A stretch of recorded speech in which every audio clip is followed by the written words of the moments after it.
bad government in Nigeria.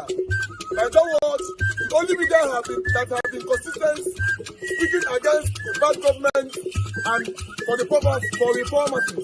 Nigeria was yo.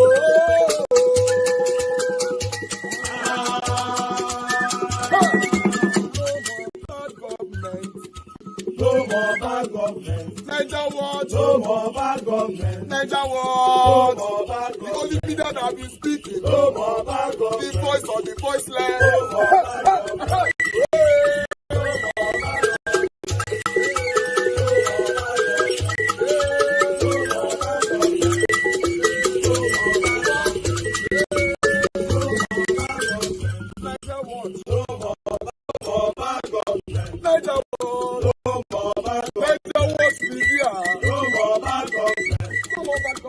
more bad government. In Nigeria, no more bad government. No more bad government. No more bad government. The only media, the number one media in Nigeria, no more bad government. That have been speaking against government. No more bad government. Niger war. No more bad government. No more bad government. Niger war, yo. The voice of the voiceless.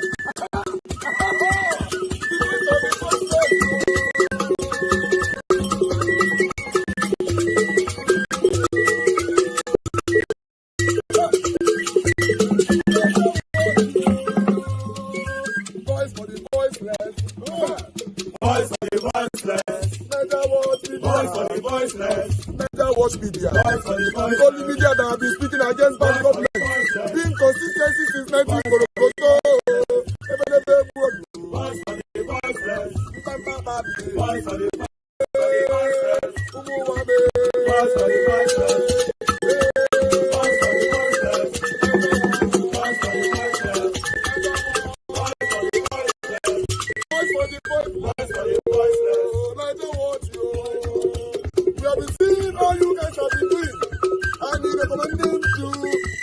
In Nigeria, saying that you guys are the number one.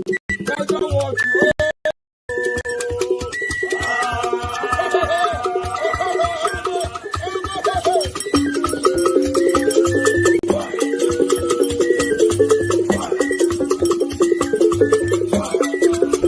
Fela Kuti. Does not like the Igbos. That is why he's not talking about Nnamdi Kanu. You know what? Yeah, I think it's time for me to tell you people the truth and to let you people know what you don't know. You see, some of us are privileged to some information, but we just don't talk. Even though we know, we act like we don't know. We'll just keep on trying. Let's see if a miracle will happen. In the case of Nnamdi Kanu, he will most likely, listen to the word, Nnamdi Kanu will most likely spend another 20 years in jail. As a matter of fact, the original plan for Nnamdi Kanu is to be released when he's old, when he's weak and don't have any strength in him again to talk or to fight. What you people don't know is like this, right? The Eastern governors, the Igbos, the Eastern governors, they are the one, not just the governors, down to the elites, down to the rich Igbo men, down to the big businessmen. These people write letters. These people have meetings with security agencies and presidency that for no reason on planet Earth should they release Nnamdi Kanu. What is their reason? They claim that the Eastern region is at peace.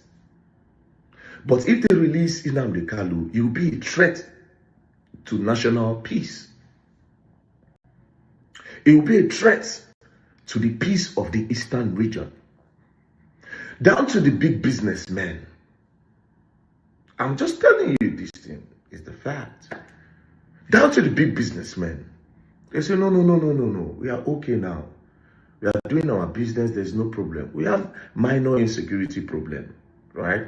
But it is better than when you let Nnamdi Kanu to come out. So Nnamdi Kanu, all these courts you are seeing, they go courts, they good. Bro, all those things now just kamikaze. They will keep on adjourning this case for like 10, 15 years. Now, let me tell you the craziest part. Nnamdi Kanu, on the other hand, is not diplomatic. He's a fighter. He's a fierce fighter. He knows what he wants, and he does not bend to pressure. That's why even a few weeks ago, he even said it, that if he leaves the court today, say in the next few minutes, something will happen for the East. Do you understand? In the next few minutes, something is going to happen in the East. They are terrified. They are terrified. Bro, they are still doing sit at home because of this guy. They are still doing sit at home on Mondays. The government have tried to change the sit at home, but it's not working. Then imagine if you now let him come outside, where he has some core people that believe in his movement in the Eastern region. A lot of these big business Igbo men, they pay heavily. When you hear heavily, they pay heavily to make sure that guy don't ever see the dawn of day. He will be released. He will not be touched. They're not going to buy him. But bro, that man will be released when maybe my pikin don't reach like 15 years. Unless if miracle happen. Listen. Unless if miracle happen. Unless if miracle happen. Has been designed to be there. Okay, my people, I appreciate every one of you right there. This particular part is what baffles me. I rebroadcasted it a few hours ago, but I thought I should bring it here again for us to extensively deep into this particular issue, because Very Dark Man went on by saying he got a very, very direct information, and he also went on by saying he was threatened before for calling for Nnamdi Kanu to be released. So this is Very Dark Man. So I don't know. So, but this is a very, very important information here. Rather than we jump, insult him and all that, we should take this information very, very serious. He's telling us, telling you and I now that Nnamdi Kanu will not be released until they get old in prison. That's the game. That's what they planned, and they have a very, very vital information for this. You know, then it's scary, right? It's scary, very, very scary. He's going to review more, but I'd like to quickly acknowledge some of you right there already with us. Mother for Mommy Diaspora, good evening to you, Mommy. Happy weekend to you. I love the mother. Appreciate you for all that you do. Abu Azi, thank you, my brother. Happy weekend to you. Thanks for all that you do. Mike Akambaris, thank you, my brother. Appreciate you. Good night, stars. I can see you, Debsy, right there in the building. Grace Home, Reactive. Thank you very much. God bless you. Mother Peggy Modi, thank you very much, man. Good evening, good evening, good evening. Arrange TV, I can see you right there as well. My brother Black Panther, and many others. Lucky Yamu is with us as well. Michael Abba, thank you. Oscar Blackbone, thank you. Chris CXL, Abdul, thank you. Ima in the building. My Stella Masaredo, thank you very much, man. Appreciate you. DC Dagbo is with us as well. Thank you, thank you, thank you, my good people. Dream Nation, my brother, Mr. Alabo, thank you very much. Good evening to you. Then we have Patricia Enofe, my dear sister, right there. Oza Tessie, thank you very much. Best bounce, Mama. It's been a while. Good to have you on the show today. Love Maduka in the building. Princess Angela TV, it's good to hear from you. Good evening to you. Then we have more people right there. Guys, just press on the like, help us to share, take our voices far this evening. Wisdom Lucky, thank you very much. James Ome, thank you very much. I appreciate every one of you. But in case I not mention your name, is not retentional, I want you to know that I appreciate every one of you. Mr. Johnson Emmanuel, thank you very much, sir. Good evening to you.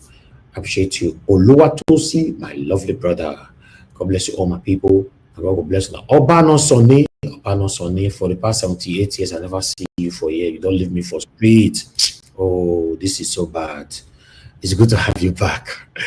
And many, many others that God will bless you now. But meanwhile, this video never finished. Just hold on. You guys that is calling, just hold on. Let's finish with this video. Until his bone weeks. How many big business person, how many influential person from the Eastern region have opened his mouth to say free this guy? How many? How many? How many influential? How many? How many? How many? Now, you complain. Oh, they are giving peace deals to terrorists in the north. Boko Haram, they give them peace deal. It is because peace deal, this is how peace deal works.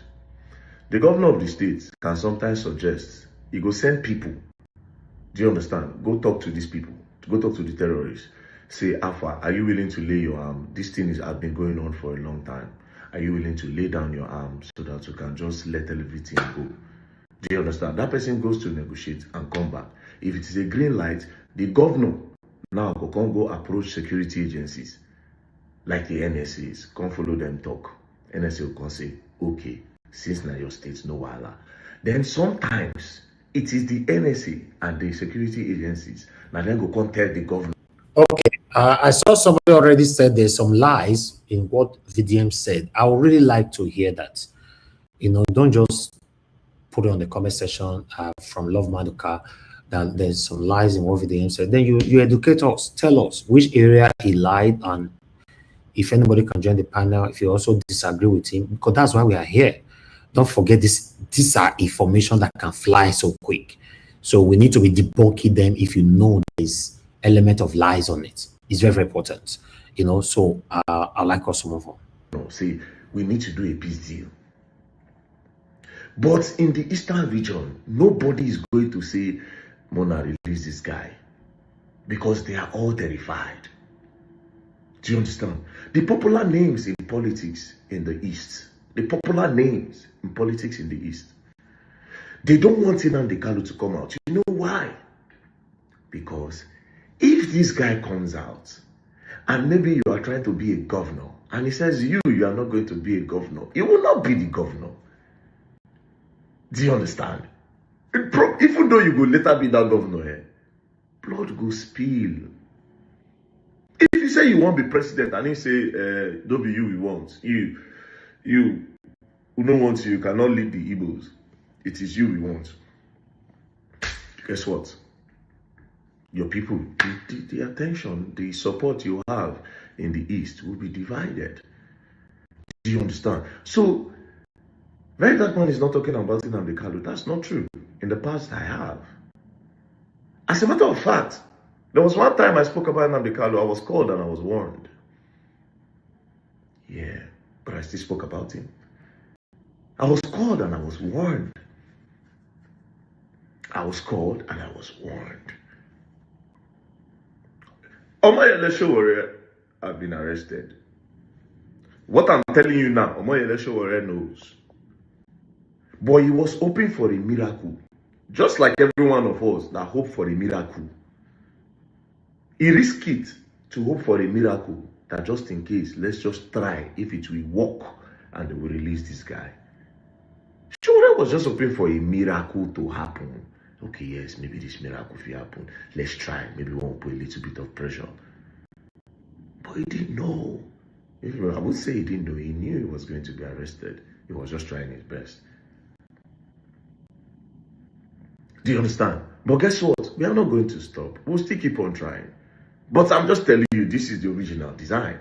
Because these governors in the Eastern region are telling the president, are telling the security operative, are telling the NSAs, are telling the DSS, are telling the police, are telling the army that this guy is a threat to state peace, is a threat to national peace. You can never let this guy go. And him, on the other hand, Nnamdi Kanu ready for sale. Now I still the letter to say, if I come out today, Aragagbandi ara unugi, Aragagbandi aragi, all of now, una go collect one after the other. So, like I said, this whole thing, it has been designed. All the court cases, so they adjourn the case for 10, 15 years. They will let him go. They will not touch him. They will feed him. They will clothe him. Anything he wants, he will get. If he wants a phone, if he wants a laptop, they give it to him. If he wants a fuck, they get him a girl. Anything he wants, yeah, they'll give it to him. Then they will leave him later. When they don't leave him at old age, or can't give him one national award. They can't give her one national award. They can't say, he has been resistant, he's a leader, he's a OON, order of the Niger. Bro. I really wish him, Nnamdi Kanu, was diplomatic though. But again, I mean, I think what he's doing is probably what I would do too if I was ever in a issue. You understand? But he also needs to also be diplomatic. Because he know already tell them, say, okay, no Allah, no fight again. Then maybe when they come go outside, he can fight. But if they still tell them every day, say, we go scatter everywhere. And the sad part is say, now, if you can't tell them, say, you no go fight again, they no go believe. They will still keep up. So please don't put some allegation on me that because it's just because what I know you don't know, what I have seen you don't see it. The information I'm privileged to, you are not privileged to those information. So we are not the same, and this have nothing to do with the Igbo. Stop trying to force,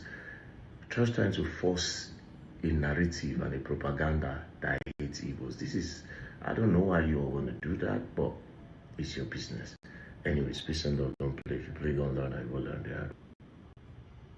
All right, guys, that's all we have for you guys today. To be honest, this information, I want us to talk about it. You know, I don't know.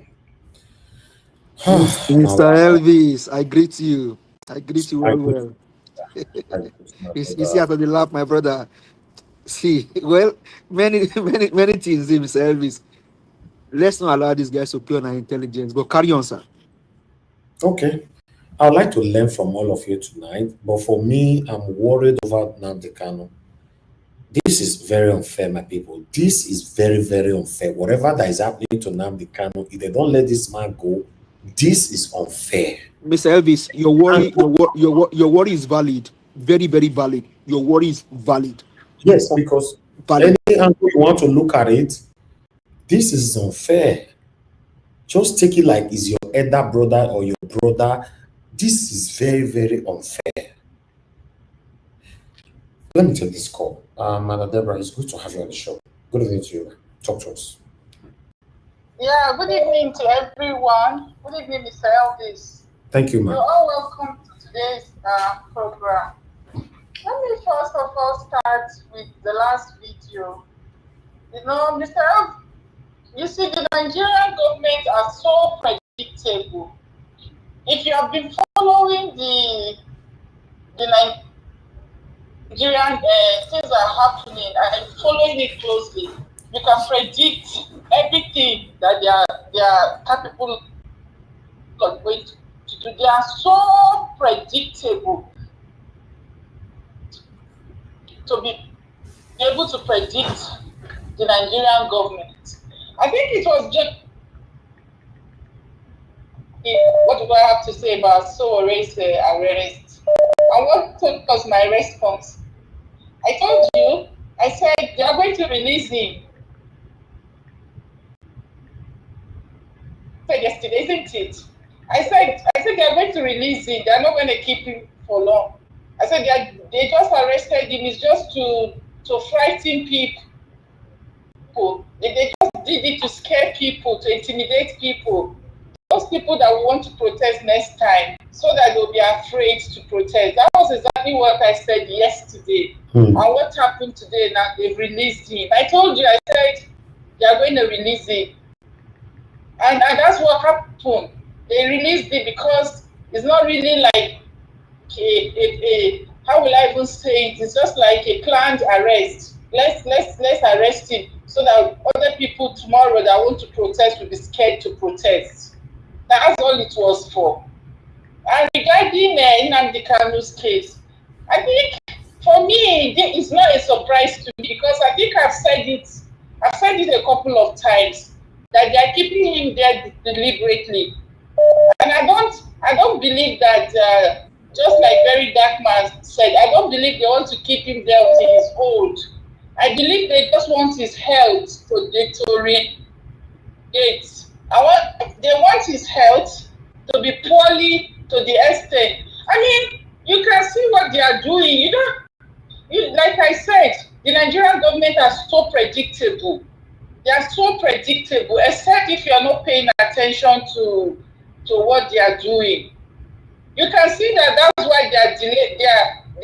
They are refusing him to go for medical checkup. That's why they are denying him access to good health. They just want his health to be so poorly that they are not going to keep him there until he grow old, because that will be keeping him there for so many years.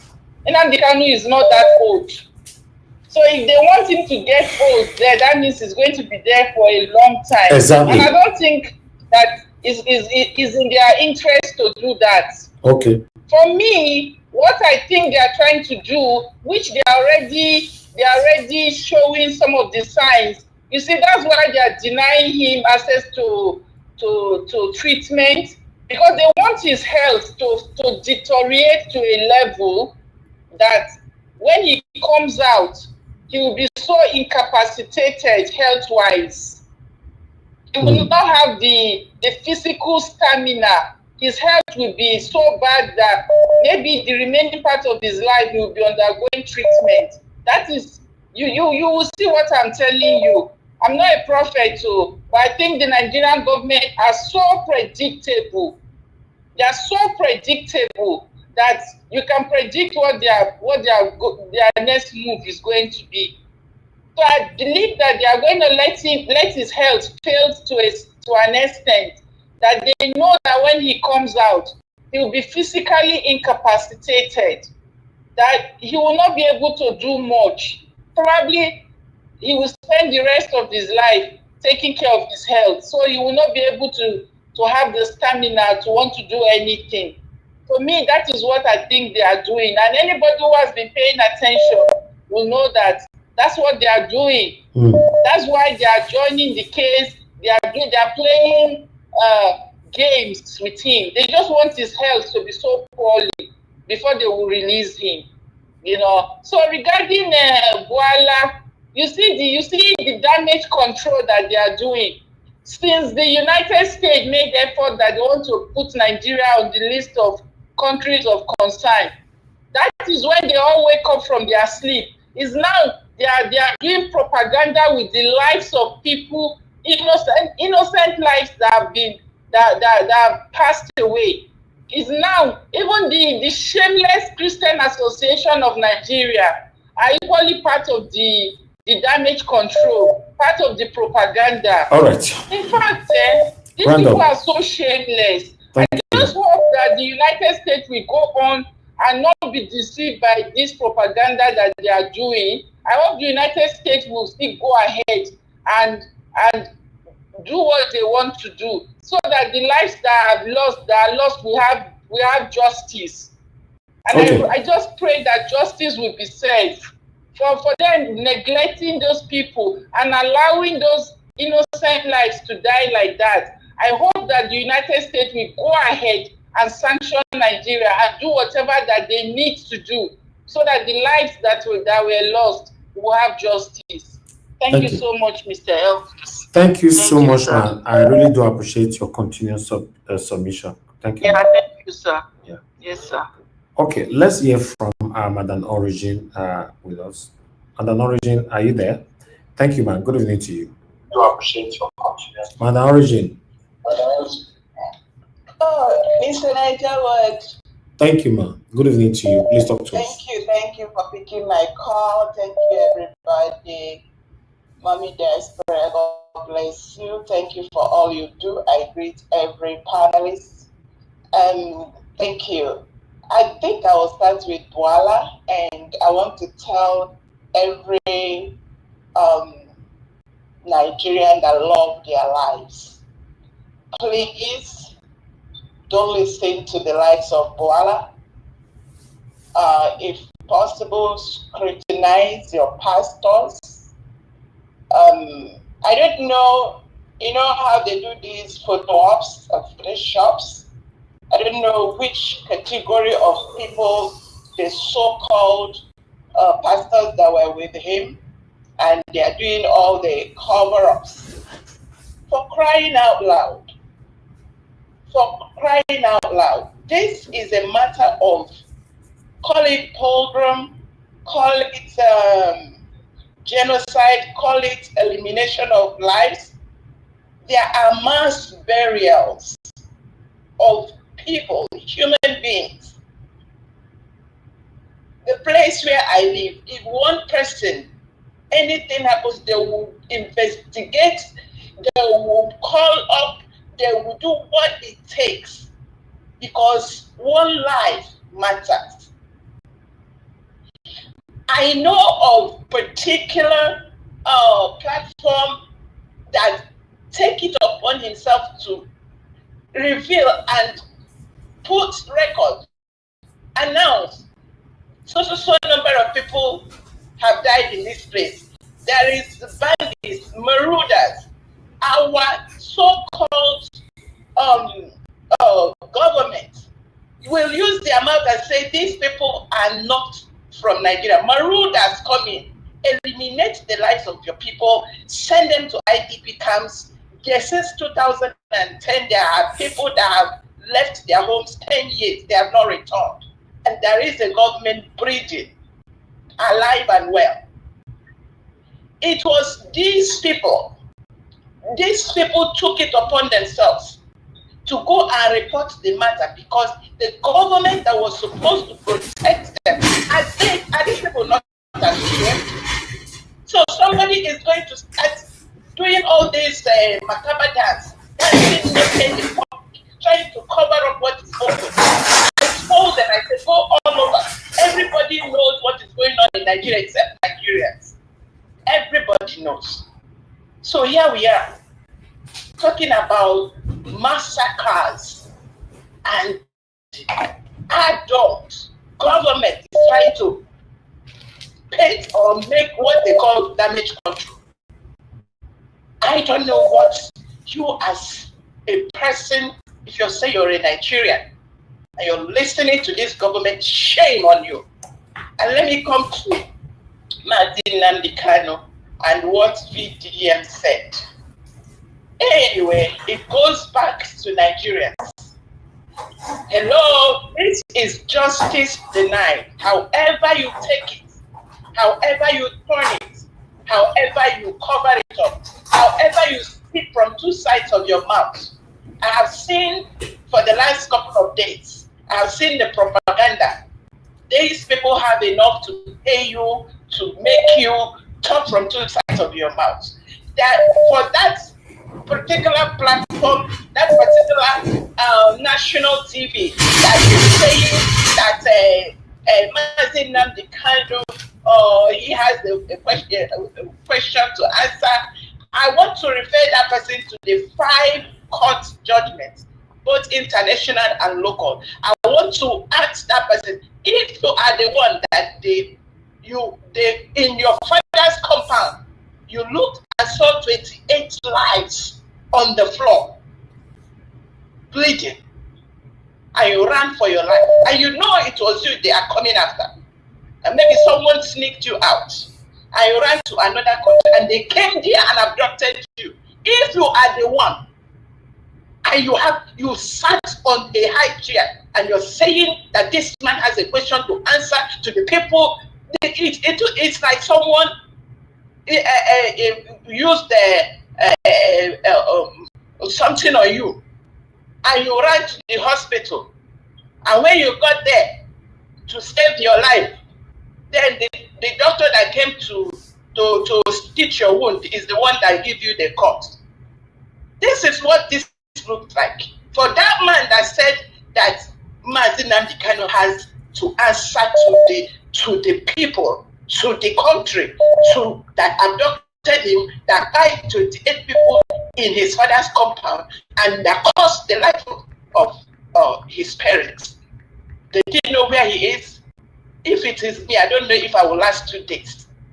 And there are women talking about Nnamdi Kanu and saying that if anybody say it happened to you, you will say that person is wicked. How have we turned this wicked in that country? And somebody, I'm so glad, please send this to VDM. There is hope, VDM.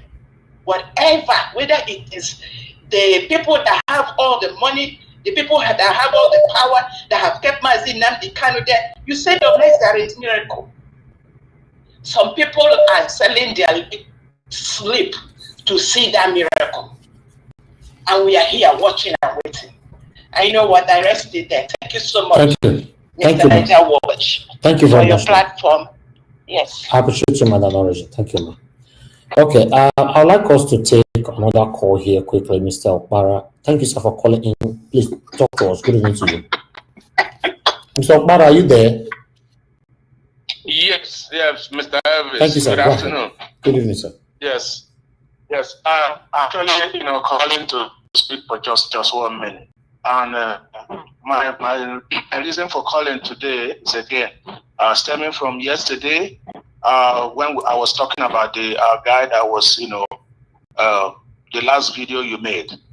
And then we were going through, I was speaking about that. And then you were saying that, the guy should leave where they are if they are not welcome. So, but yesterday you really, said something that really bothered me this month. You said to me that I'm hiding without any sentinel of, evidence to say that I am hiding and I want people to stay there and they quiet them.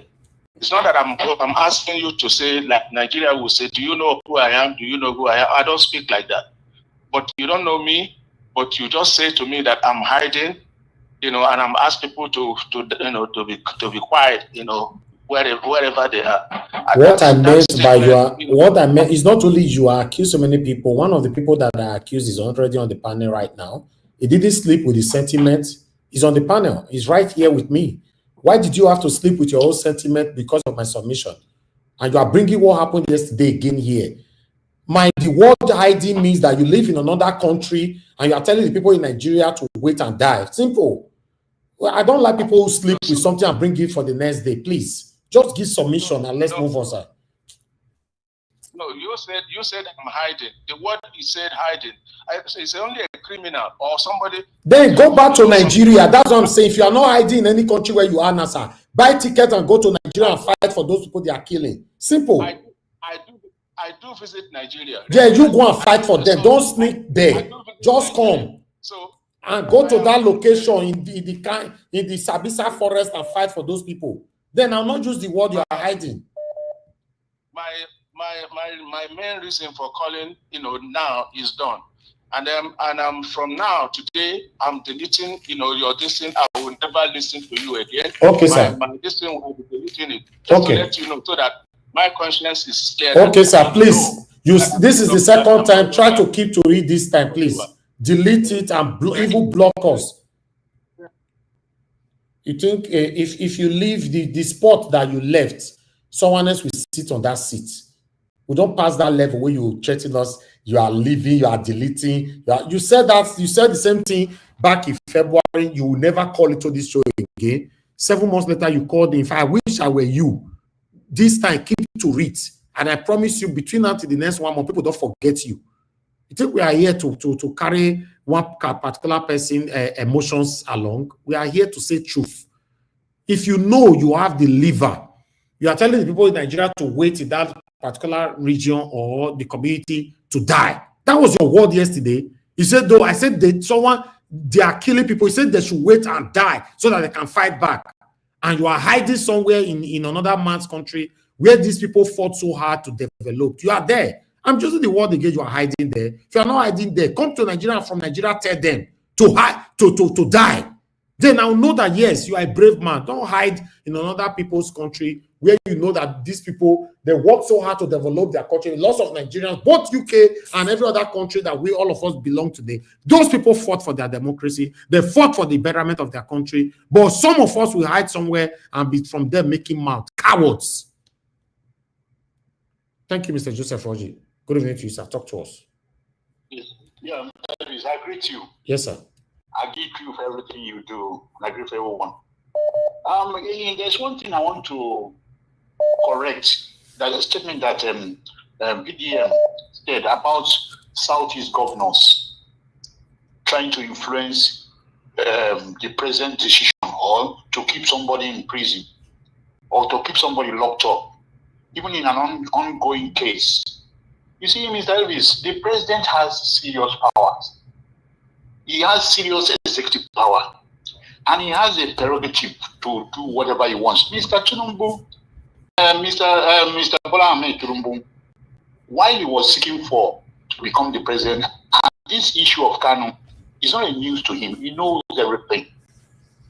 He knows all the intricacies surrounding this issue. If really his intention before he became president is to come and solve this problem, that this is lingering on for too long. To be frank, he has all the whatever it is, the template that President Buhari would have handed over to him. Nigerian president has serious executive power to overrule everybody and release Nnamdi Kanu. Even as the case in court, all you need to do is to instruct the prosecutors that you will step down whatever they are doing, and then he will just do it. That's all he needs to do to release him. But the problem is that, like I said yesterday, when one is evil, you can never see better thing till you go do it. You continue doing evil. Yes, if he wants to do it, no governor. You see, these people are making us to clash with people who are in the Eastern region, thinking that these people are stopping Mazi Nnamdi. It's a lie. If the president makes up his mind that he wants to do it, he will do it. Nobody can stop him. Nobody can say, "Oh, now Mazi Nnamdi Kanu, president, don't do it. Don't do it." Na lie. Okay. Don't allow anybody to deceive you. I'm telling you. Yes, sir. You should not be deceived with that nonsense. Thank you. That's all I want to correct. Thank you very much, Mr. Joseph Faji. Thank you for what you do. Yes, sir. God bless you. Thank you, sir. Thank you very much. Yes, sir. Okay, let's take another call quickly. Guys, call in on time. When there's vacuum, then I move on to the panel. You know, all these you people, if you are watching me on the read time, you should know when someone else drop, then quickly call in. You know, lots of you were more than 4 people calling when Mr. Joseph Faji was talking just now. Now, see. When I see the space where they here now, more than 78 years now, nobody don't call. Now I say, the ones that don't call panel now, maybe panelists start to the talk. You now see my phone now start ringing all over again. 4 people were calling in. People should call on a read time. Madam Amy, it's good to have you on the show. Thank you, ma'am. Good evening to you. It's been a while. Mr. Elvis. Thank you. Good evening to everyone in the panel and those watching. I'm in diaspora as well. I just want to quickly put my voice to the last speaker that is saying that Tinubu has the power. Unfortunately, I totally disagree with him because the governors are working for Tinubu, so I don't understand what he's saying that the governor and the president has the power. If all the governors in the East come together to fight for the person that is actually fighting for their own freedom, we won't be where we are today. But they are all cowards, and I don't even understand if they are really Igbos, because Nnamdi Kanu is just a man fighting for the Igbos. Let my people go if you're not going to make us like other Nigerians. Simple. So what the governors are doing, if you know you cannot govern your people, they are meant to be advocates for their people. So I don't even understand what is going on in Nigeria, that all the governors, they cannot just, do the right thing, because I don't know what the money they'll be stealing. I don't know what they use the monies for, because if you've been a governor first term, you've stolen enough, then try and do the right thing. I don't even know how these people sleep with their eyes closed and still waiting for more positions. They want to go into Senate. If they die without nothing. They go without nothing. So when I think about Nigeria issue, it's just so pathetic that some people would actually, unfortunately, Igbos trying to support their people, but unfortunately, the Igbos, they are actually a disgrace because they don't work together. Even the most influential ones, they don't have a voice in this. This man is fighting for the whole Igbos, not for his own family or looking for any help from anyone. So I'm very, very disappointed when it comes to when other Igbo come and say did you say that the Igbos are disgraced, or some of them? Some of them, majority, which is the most influential ones, they are disgrace to their people. Okay, the satanic elites. Okay, the elites. Okay, they have the voice, they have businesses, they have money, but unfortunately, especially that Uzo Kalu or something. Oh, that one is old man. that one I don't is even satanic. understand that they. You know, they will come out and be spilling rubbish. They have cases in court. Even that stupid wiki of a man who is a criminal saying we go to court. And another thing for Nigeria government is a shame that they're actually arresting people that went for protests. When Wike stealing people's land, and there is actually a lot of information about what Wike has done, because he's the PDP, he's an APC member. There is no case about they've called Wike for questioning about the land issue or how he stole money or however. So things are very clear that what people have actually done for these people to call them to question, so that we know that okay, this is a free and fair country. But if they are not doing that, they should just divide the country and let everybody go their separate ways. And number two, the Niger Delta and the Igbos, they are the most foolish leaders we have. You have the resources, you have the gas, you have the oil, and you are just licking the ass of these people, so-called people. And again, there's another thing again. I think about Tinubu, I believe Tinubu is a Fulani man that is coming to actualize the plan. Because one, Tinubu, nobody knows where Tinubu came from. That is why Tinubu decided to org Lagos State as if he came from Lagos. Where did Tinubu come from? Nobody knows. Now he decided to take Lagos State because he doesn't have anywhere it's from. He's just an alien that came to Nigeria to destroy Nigeria. He's destroying the country and he's not thinking back. Thank you. He's a very wicked man. Okay. Thank you, Madam Amy. Thanks for calling. Thank you very much. Thank you. Madam Amy, don't scatter everywhere. Good. Okay. Tony, Africa, it's good to have you on the show. Thank you, sir. Thank you very much. Yes, the first element, because I know that you are just to be politically correct. So we always say that majority wins the vote. The Igbo people are not cooperative. You see, the Igbo people keep complaining. When they complain, you don't stop them. When they keep blaming Yoruba that they have released Sowore, they release Sunday Igboho, but they don't want to release it because it's an Igbo man. So what does that tell you? It means that there are people in Yoruba land that are working behind the scene because of their love for their people. So they will try to work to make sure that their people are released. But the Igbo people are not doing that. So let us keep telling them, Oganajao, please. When they are blaming the Yorubas here, you don't stop them. But when these people are not getting, getting their ass together to save each other, like the other man that just said, I'll be saying it, that Nnamdi Kanu represent the face of Biafra. That the other day I was telling you that Obi is part of that space. If they get freedom today, which is absolutely better thing for them, Obi should be part of that freedom, free person. So that's what we are saying, sir. Then to the arresting people, make you not just mind them. They are just wearing their weak hair. They are not proud to be black people. They are not representing us. We say we want state police. They say no. The governor will use for this. Then they said that the governor of Niger State said okay, people should protect themselves. They are not saying no. If they do that, you know why they are talking like that? All those women. All those women, when they use all these dead people's, white people's hair, you know what I said? They will go there to be talking nonsense on TV. Like, just imagine, as they are talking now, they have police guarding their compound where they are working, arresting these premises. You know now, so they also get police escort. So but they don't think about the people at the bottom level of the country, the masses. That's why they will come to the studio. If you look at Rufa itself, what would the praise every time? Why are they afraid of your known? You are running a federal system. Run the federal system as it's being done elsewhere in Australia, in Germany, in the USA, in Canada, even in South Africa. Run it like that. There's no point of beating around the bush that, if we bring this police, that the governor will use them, or if you get arms to people, they will kill each other. But people are killing us now. We have nowhere to go. Then to that, please, let me address that guy that said that he was blocking himself from heaven and earth. That guy is hiding somewhere. Maybe it's an armed robber.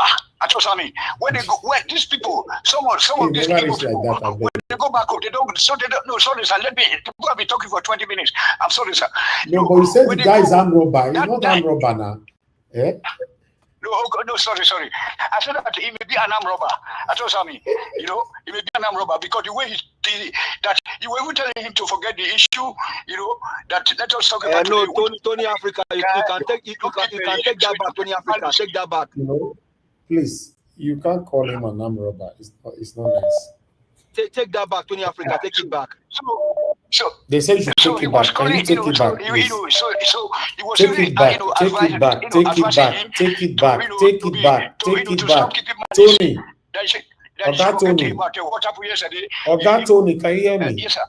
He's not an armed robber. Take that back.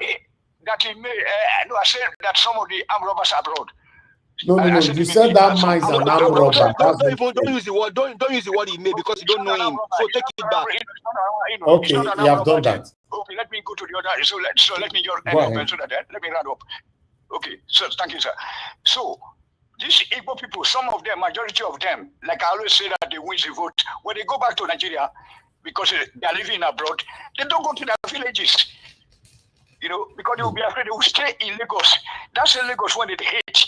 They will go to Benin and they hook up there also. You know, most of the people that are in Germany, they have buildings in Benin and Lagos. They don't go to their places. That's why they don't care about their people. Okay, so I wanted to work. Charity should begin at home, so that they should try to work to save my master, Nnamdi Kanu. You know what I'm saying? Okay. From dying there, you know, your sins are. Okay, Mr. Tony, are you done? Thank you, sir. Yes, sir. I hear you. Thank you. Thank you for your submission. Thank you, sir. Okay, sir. Yes, sir. Okay. Good evening to you. Your name and where you're calling us from. Hello, sir. Sir. Thank you very much, Daddy. God go bless. God go bless. God go keep you. Thank you, Daddy. God go help you in everything where you put hand on, you go succeed. Amen, sir. I greet your mother. Let me say this. I didn't even come to say much. You know why I'm laughing? I want to beg you one thing, please. Talk to VDM. If the VDM is being straight, what we are looking for is what? Result, is it not? Tell him to please list out the name from those prominent people he knows in the East. Boldly, let him list it out and hand over to you. If he's sincere with what he's saying, if VDM doesn't do that, then I will not take him to be sincere. Let him list it out for you and give to you. That's what we are looking for. If he has it, why are we hiding it? Let him bring it out and give to people, give to you, even if he's not going to mention it himself. Let him hand it over to you. Okay. Why are they mesmerizing people like this? Nnamdi Kanu is not a football that people will be kicking around anyhow. Even though he's not from my family, I feel for him. The type of mind he has, I can do it if I'm in that position. I don't know why they should continue to keep that young man. And people infiltrators from the Sahel are coming in. They are saying they are giving them amnesty. Which amnesty? Are they Nigerians? No, they are not Nigerians. They are not Nigerians. What they are doing is they are just using the way to call them in. They clear a group of people from their own town. They allow them to take over. They call another group in. Go to this place. Why the people there? Take over. And you say you are giving them amnesty. There's nothing like amnesty. No amnesty. What they are doing is they are gradually pulling them one by one into different states. Gradually. Until they have large number. One day you just hear that the entire Fulani group that has come into Nigeria will storm the entire Nigeria suddenly. And it will, that time eyes go open. People eyes go open. If VDM has done this in Southeast, I am saying, Nigeria watch, when that time comes, if we give to you, call me. If you want me to announce it, I will give my full name. I will come out with my full picture. They'll be looking at me. I'll be naming them one by one. Thank you, sir. It's enough. Thank you, sir. It's enough. They've made from Nigeria too much. Let them stop giving Igbos bad name. If they are rich people, they call them rich people. Wherever they made up their money and how they made it, we will know. Let VDM give you their list. God bless you. That's all I called you for today. Thank you, Daddy. Thank you, sir. Thank you very much. And may Almighty God help you. Whatever you are doing there, you will not do it in vain, my brother. Amen. Amen, sir. Thank you very much. Yes, sir. All right, ladies and gentlemen, you see this, our elderly father that just called. He was one of the people that disagreed with me yesterday. And my lovely brother on the panel, our Dream Nation, it was also the other person that disagreed with me yesterday. So I actually lambasted everybody yesterday. Let me put this here for you to know that he's even the first on the panel today. You can see him there. you know, our dream nation in ASEAN. So now, 3 of them that disagreed with me yesterday. The last one was the one that called in telling me, I want to delete your number. I'll never call it to your share anymore. Listen, all these wishes and wizards, where they sleep with waiting person talk last 78 years, you can't come the next day and still talking about it. We don't need you on the channel. To be honest, you see my brother give us a mandate on the panel. Me and him here, we've lambasted on each other. In fact, the way I don't attack him and Black Panther for this panel, now they see fair they join me for here. These are the kind of people I call my armies, my people. You see our Papa called in now. He started with prayers and he ended with prayers. Right?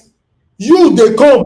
Hey, you said, I'm hiding. Who are you? As far as I'm concerned, you are a nobody. Say if you not call again, then we'll come say, okay. In case you don't understand how media work, if you leave your seat, before you blink your eye, another person don't collect your seat. Now, so media take the work. If you don't understand how it works, come here and speak about how the country will be better, or speak about anybody. You are coming here because of me. You are threatening me. I never collected the shell again. Mr. Okpara, I get respect for you. That make me not deal with you where we are for. I lambast at you this evening. But I have so much respect for you because in the past you have also wished me well. Thank you, Black Panther, for calling. Talk to me, sir. Good evening to you. Hello. Yes, my brother. Talk to me. Hello. Talk to me before the hello.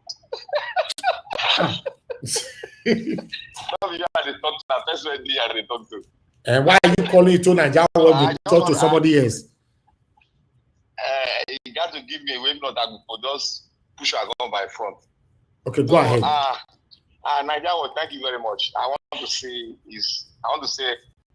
you are doing a great job and please continue to do that job. Thank you. Because this is all you can do. It is left for other people to push it alongside with you, which everybody is doing. And I want to state categorically clear, we should be very smart on the kind of information we take in. Because if we take in all the information without not processing it, we'll get ourselves in a place where we'll get scared. So VDM is a very smart person. VDM can put 2-3 things together. VDM can monitor you for 1 week and it can pre-assume what you can do. It's not everybody that has that kind of intelligence. If it were VDM was in US, it would have been assimilated into it, it would have been taken into the intelligence squad and it might be an agent, a good one for that matter, because it's very smart. Let me say this categorically clear. You cannot get a classified information. Now only 2 minutes you get to all this your wayo you do 8 minutes for phone. Okay. You can't do another 8 minutes for panel. It remains 30 seconds or 30 seconds. I need to get this out very well because all of now we're going to shout. No, 30 seconds remain. Okay, promise say you don't go come panel. No cheating. Or if you come, you get 2 minutes. Okay, I'll call back, don't worry. Better. Black Panther, I know him. He will collect 8 minutes for the phone. He will come panel, give another, he will call 5 for another 8 minutes. Hey, that guy. Anyway, guys, I appreciate every one of you. No more calls anymore. No more calls. We don't take so many calls today. Is enough. Tomorrow, call us. You can call in again. But now, let me focus on my panel. You can see we have lots of people on the panel. So I don't want to make we sleep here today. Thank you very much, my wonderful people. Now, God bless you now. I'm very happy that we have Mr. Jonathan here, Mr. CM here, and Mr. Alabo give us a mandate. Abdul Malik, Mr. Odua, everybody you're for everywhere. I see many people not call just now. If I not pick now, maybe one person can say no, we'll call this show again forever. Hello, good evening to you. Where are you calling us from? I don't want to go with this, sir. Thank you, sir. Good evening to you. Talk to us. May God bless you for what you're doing. I greet Mama Diaspora and I greet all the panelists. Mr. Niger Watch. Yes, sir. I want to talk about VDM, what he said. I may agree with him with some of his things that he has been doing, but on this, I totally disagree with him. I disagree with him that because he is just the little 0.0009% are the people that doesn't want Nnamdi Kanu out. There are a lot of people who want Nnamdi out from that place. I agree. And another thing is this: the Igbo man has been clarified as a second citizen in Nigeria. That's the truth. I agree as well. It will be very difficult. Let me give you one example. There are a lot of elites, Ohanes and Igbos, demand that the one that served in the First Republic that met Buhari, this one, the one that died about 3 months ago, met Tinubu. A lot of prominent Igbo people has met Tinubu. I give you one vital information. There are some of the governors that really want Nnamdi Kanu out. This information was given me by a top elite. This information, they said that if Nnamdi Kanu will accept to drop his agitation, definitely they will release him. But Nnamdi Kanu, has refused to drop his agitation. That's what is keeping him there. I'm giving you a true. Don't worry, I'll send you some items. Okay, sir. That's the true story of what is happening. So, another thing is this: Nnamdi Kanu has no power over the Igbos. Let me tell you, Ojukwu was one of the biggest followers of Igbo people. When he came back from Cote d'Ivoire, Ivory Coast, he decided to join NPM. Did the Igbo people follow him to NPM? No. Rather, they followed Nnamdi Azikiwe to MPP. You understand? So, I don't think Nnamdi Kanu has influence over Igbo voters, or he will say this is the governor who... All right, sir. No, I don't think Thank you. VDM is telling the truth. Yeah, okay. I don't know if I still have some 1 or 2 seconds. Let me talk about 30 seconds. Go ahead. Okay. Bwala should know that now that he's doing all these things, at the end of the day, he will have his legacy. His legacy will be, scrutinized. If you're supporting people who are killing Christians, and at the end of the day, what is the legacy you're leaving behind? Because in 5 years, 10 years to come, Bwala will be nothing in this world. It will be nothing to the people around in Nigeria. So this is the legacy we should keep is just tell the truth. Tell the truth. The truth will set you free. Thank you so much. Thank you, sir. Mr. God bless you, sir. Yes, sir. Thank you. I'm going to not call again, although this particular call, I'm very happy I received it because that information is very, very vital. But I have something to say as well. But before that, somebody just left a comment that this guy did not threaten you. His feelings were hurt. Sometimes it's okay to say sorry, Mr. Elvis. You have been following me for a while. Dodoye, I know you've been following me for a while. And I'm very, very quick to apologize. I'm a very, very apologetic person. So now me say now let me go to apologize for this platform. My feeling not the hot. We'll get argument for year. I disagree with you, disagree with me. Only me come the beg. That's all I want they treat me no wala. Mr. Okbala, innocent Okbara, I'm sorry, sir. They don't command me say make I say sorry or they go punish me. Dodo you now don't come threaten me now. I don't know what I do. Now only me. Everybody that be following me for a while. Now know say now only me they say sorry for this platform. Only me.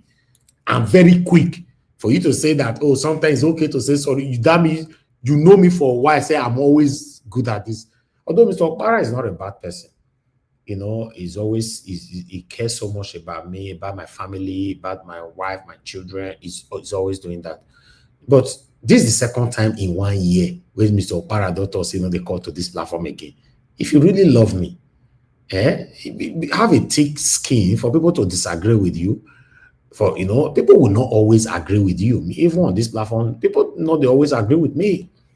I was watching from afar the other day. I believe that was the day they play football, where somebody was tackling Mr. CM from the comment section. And my brother Alabo were calling my name.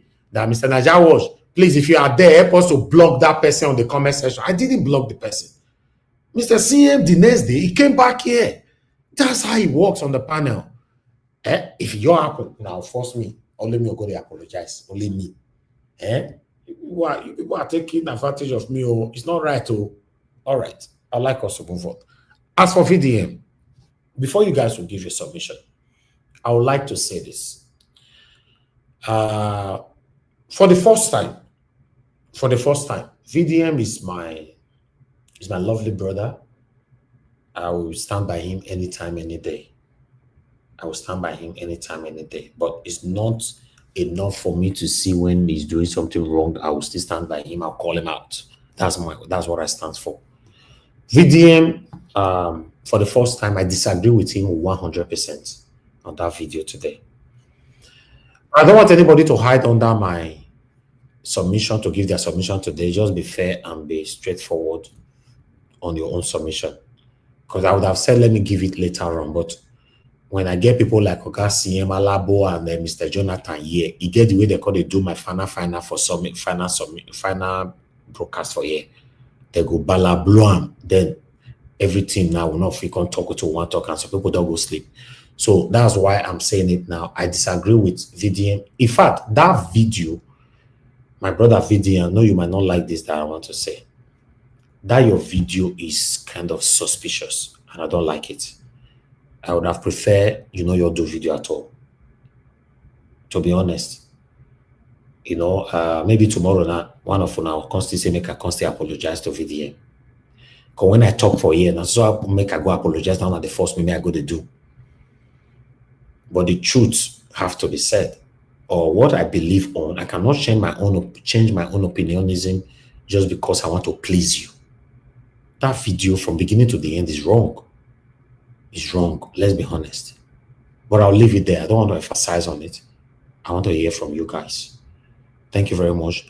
Mr. Alabo is here. Mr. Alabo, please, if you are free, I want you to manage the platform while I'm on the backstage. If you are there. If not, I can assign somebody else quickly. Are you there, sir? Thank you, my brother. Thank you. God bless you for what you do. Thank you, Mr. Alabo. Mr. Paul, I can see you on the backstage. Thank you, sir. You're already in. Okay, Mr. Alabo, let's move on. Thank you, sir. Okay. I just tell you quickly before you come out. The same person where they tell you to apologize, I be that man wants to make you remove a block from heaven and earth. Okay, now you tackle Ogasiem that day. Now in the tackle Ogasiem, you don't allow Ogasiem rest. No, I see him, but you don't be with me for a while. I don't feel blocker. More forgive each other, baby. No, that one don't pass. Oga pass out. We dey see you for comment section, no. Edewu, abi Ogasiem the TikTok and Edewu, the TikTok for Igbo land, not be Ndewo. Hello, sister. Thank you. Oga for you. All right, good evening, everyone. Thank you, Mr. Najawas, for what you do. Ogasiem, God bless you for coming. Mr. Jonathan, everyone on the panel. Okay, Mr. Alabo, you can see the way it is on the panel. You give us a mandate, then go to Mr. Oduwa, Mr. Jonathan, Abdul Malik, then before Ogasiem and Mr. Paul is the last person. Yes.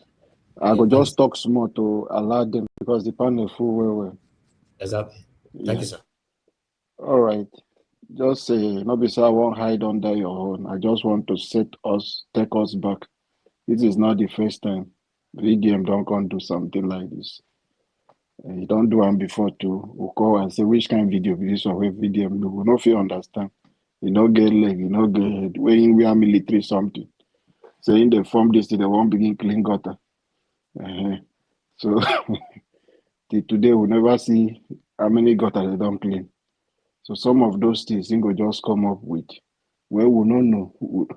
Because the leader we have today in Nigeria is a man who is very tricky in a bad way, not in a good way. And that is why they call him that he's smart. Not that he's smart. It's a bit hard to do things in a bad way, Konokana way. So We will not be surprised, but we encourage VDM to stand strong and stand tall. We know the pressure is not easy. But however, many Nigerians look up to him as the oracle for the innocent people, the voiceless Nigeria. So if he fails, it's going to affect a lot of people. So we should try and stand tall. Anyone who is coming to call out for the release of Nnamdi Kanu, if you listen to VDM conversation, it's going to be a distraction. It's going to demoralize people, to push people backward instead of pushing people to move further with their actual things they think is right for them to demand. So that kind of video he made today is something that will just make you and say, oh, and you will just fall and believe and say, okay, what is the need? Why do we need to go and protest? So anyone who is standing, you're using your voice, your platform to continue to call for the release of Mazi Nnamdi Kanu, continue to do that. If you can join the protest, don't give up. Continue to do it. The right thing will be done. It's not going to be kept there. VDM does not have information more than other people top who are putting their voices and saying. So I don't want you to fall for that. So because of that, you begin to withdraw back and say, oh, no need for me to go out and support this kind of thing. And I want to use this opportunity to appeal to, I know Nigeria Watch has apologized to him, appeal to Mr. Opara to let it go. Yesterday, me with Mbokpata for the platform. We see it's his own opinion. Well, I disagree. I said, no, that is how it is. We talk and we don't pass, it don't finish. I know even they think of that kind of thing again. So let us know. I know everybody cannot carry information or carry things the same way. But just for you to understand how platform is being run and how it's being done, we are not carrying any grudges on this platform with anybody. We'll come here to hear our views, our opinion, your perspective on how you feel about the issues. So you don't take anything personal. So you continue to push what you think is right and present it to people. So if you don't remove that SIM card, throw them away, please. Go retrieve them and come back. This is a good platform. It bring down BP and it give you hope for Nigeria. And another one for me to just talk about. Thank God you heard a lady who called in talk about it, because it's been something I've been saying. I have asked, thank God Mr. Jonathan is here. Give us a mandate this year. I've been asking, let anybody give me proof of the origin of Mr. President. Where does he come from? Who is his grandparent? Who is his blood brother? Who is his sister? His cousin, relative. We are not talking about a woman who picked him, they claim adopted him.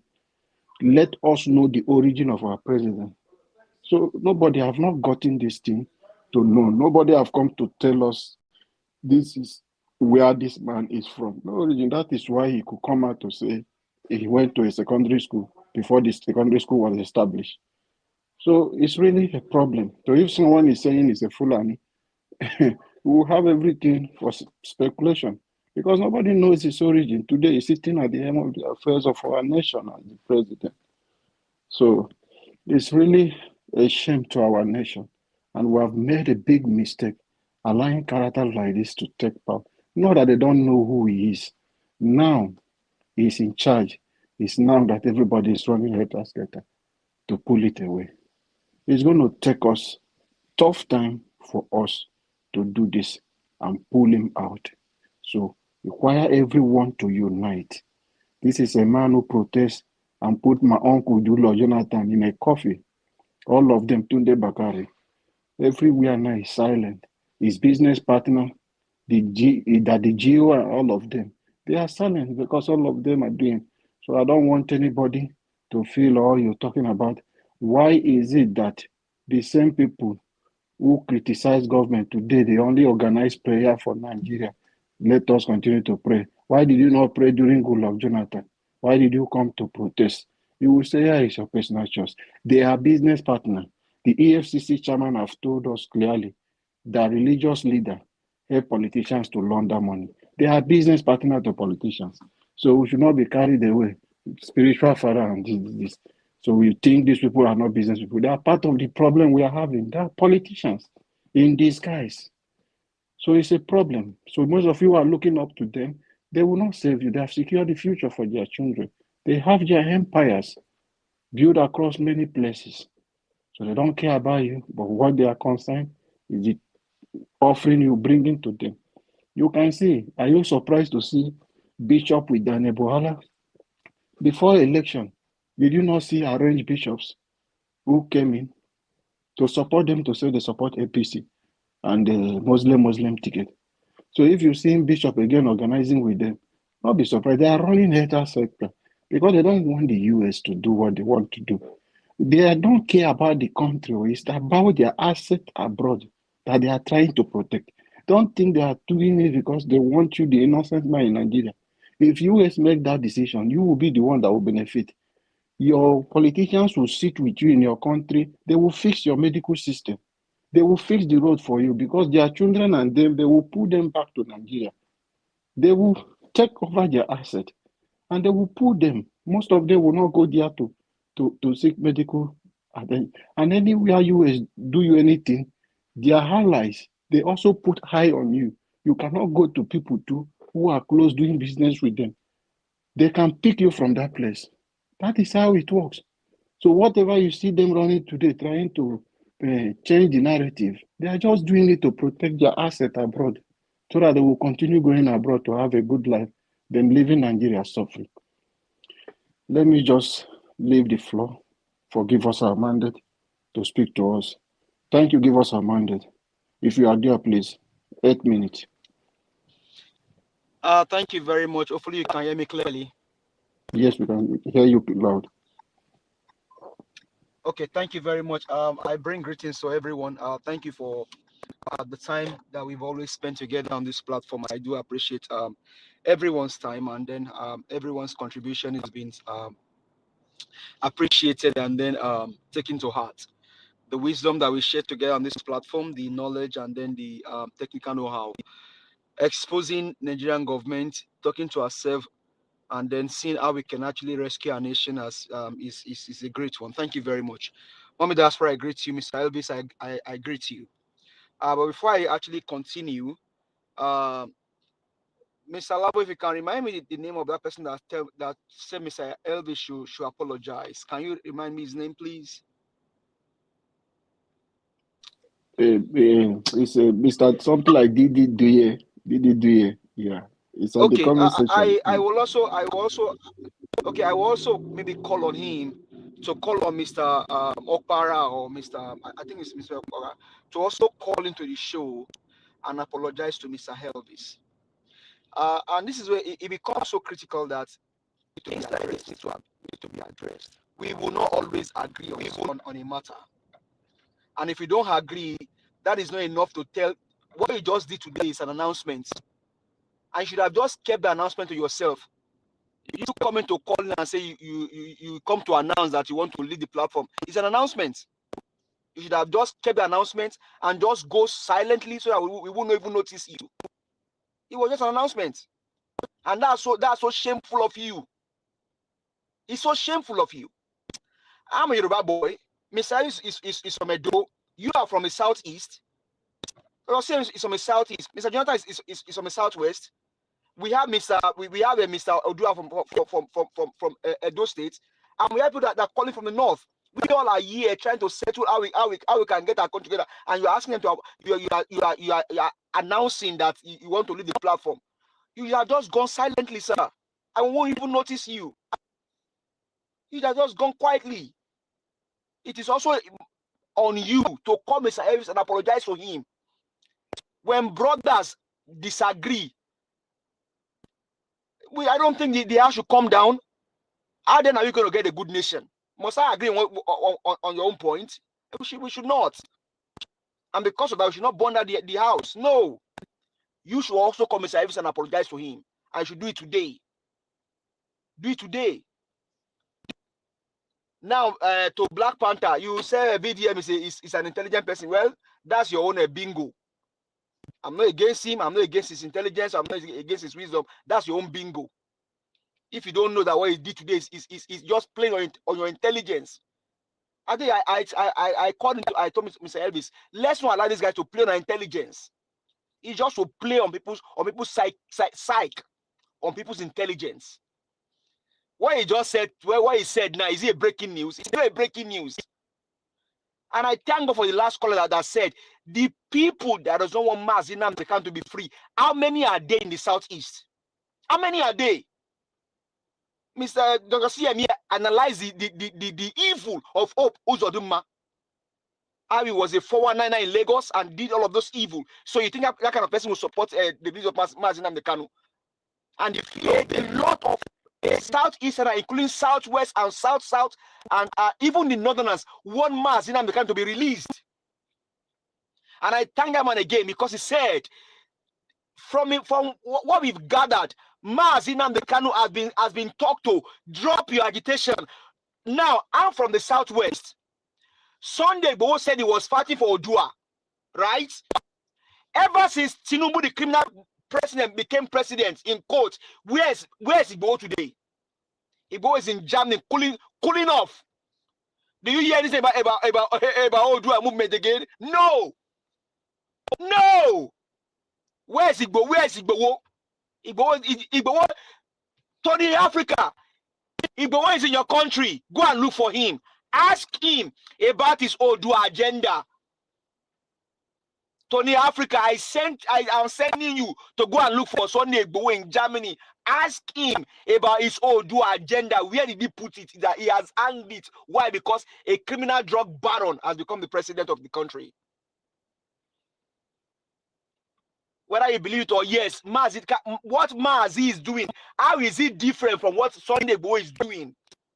How? But Sunday Igboho can be released because they spoke to him. Tinubu has spoken. I'm going to leave you. That means pack your load and leave the country. I don't want to hear about any Odua nation again. Have you heard anything about Odua ever since Tinubu became the criminal president? Have you heard about it? Because Igboho has jet out. He the fund that way.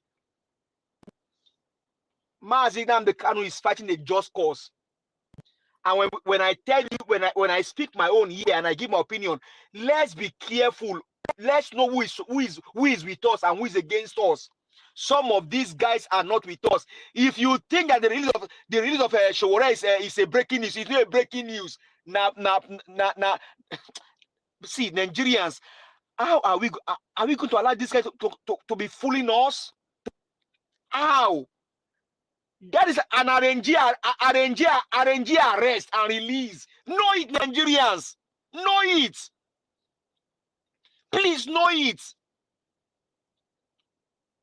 Now RNG arrest and now RNG release.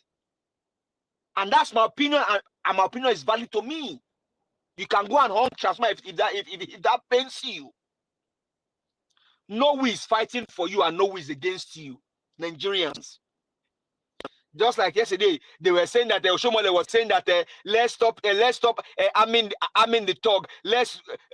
All of those things, they are playing on your intelligence. How are we going to be? Don't allow these guys to continue to fool you. 1 minute, sir. Round up, sir. Thank you. Don't allow it. These guys are playing to the gallery.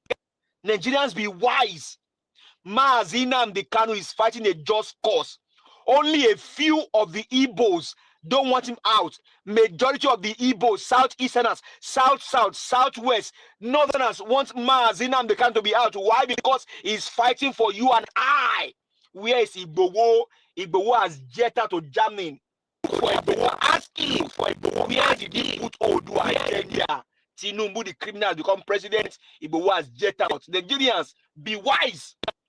Be wise. You're telling me that VDM is very intelligent, but if he's here, he will be behind he will be behind back border. He will not be in any CIA. Forget. Stop that nonsense. Thank you, I live Gibras here in Armando. America. You are telling me if he live here, he will be in CIA. He will be what nonsense is that intelligence? Thank you, give us a the mandate. kind of human being. Thank you very much. Thank you, sir. Thank you, sir. Thank you, sir, for your wonderful submission. Let us go to Mr. Odua. If you are there, please, your 8 minutes start now. Mr. Odua, they hit banga soup and the starch. Can you hear me? I'm talking. No, we can hear you now. Your network. Okay. Good evening, Mr. Labu. Good evening, Dr. Sim, Dr. Jonathan, Ahmadit, Dr. Baba, Chusabi, Black Panther, and everyone, Mr. Najawash, Adu Malik, Abimama Esho.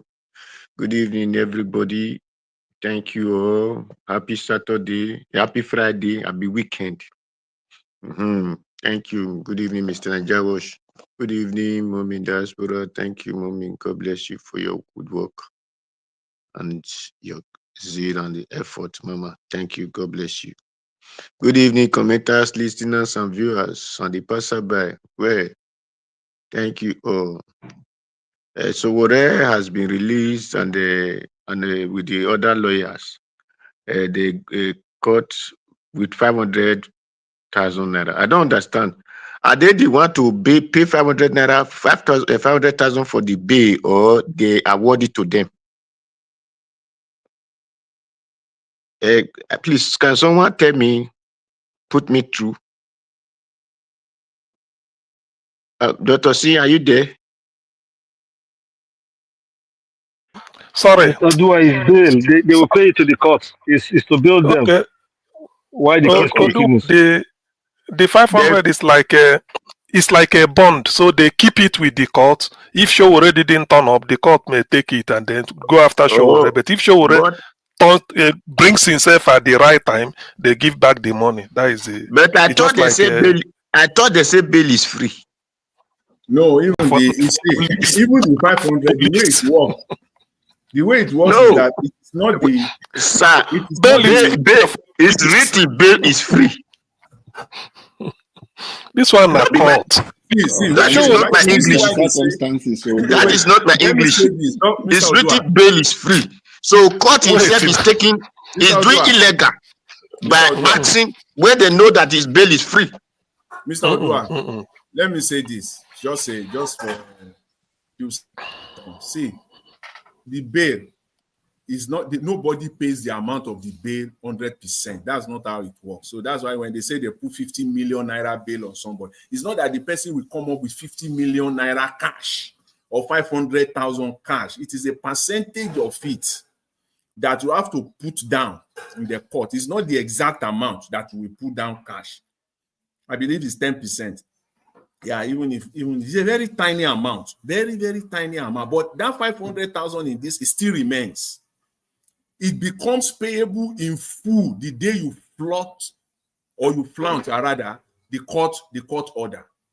The moment you contradict or you go against that your bail conditions, then that amount becomes, the person will go in, and that amount becomes, it will forfeit. Oh, they will still arrest the person to go to prison, and they will still collect the money. That means that is criminality. That money now becomes payable in full. And that is criminality.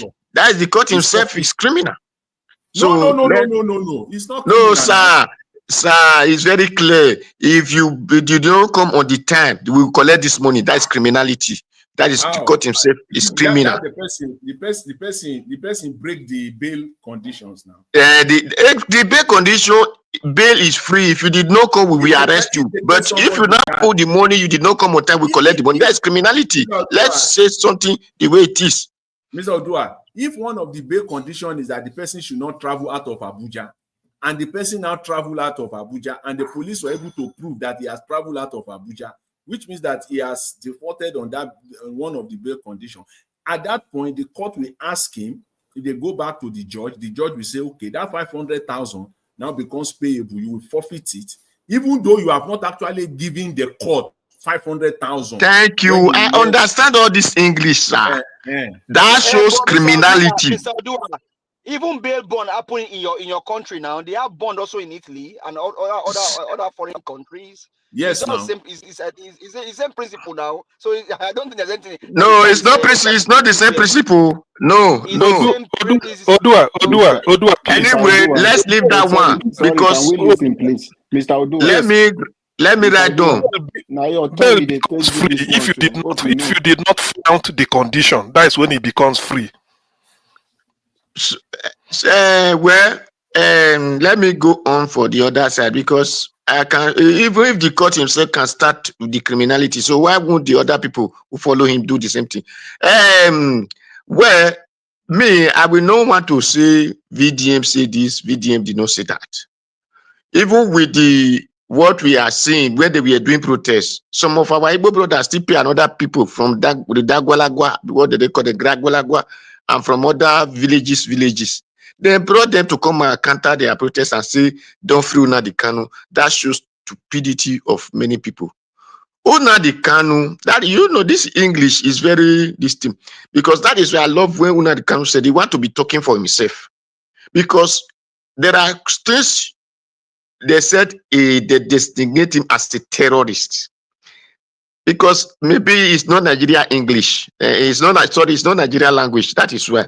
Because what is the meaning? How did you call people terrorists? The people that you believe they are a threat to others.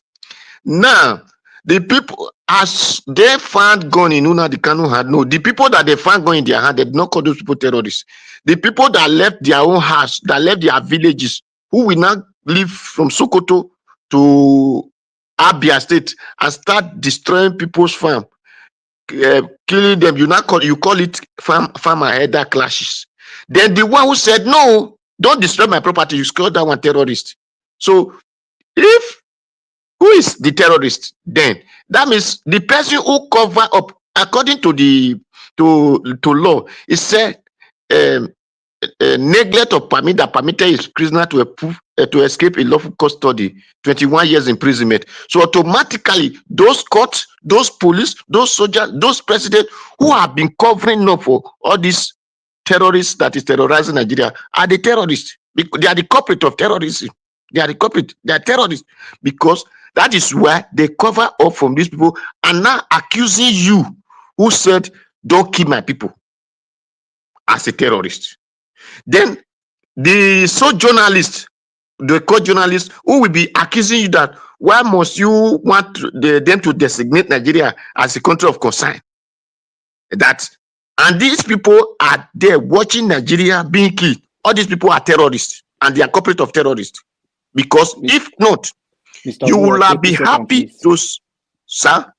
30 seconds, please. Okay. If not, you will be happy to see that the pain that everybody have been crying want to have solutions.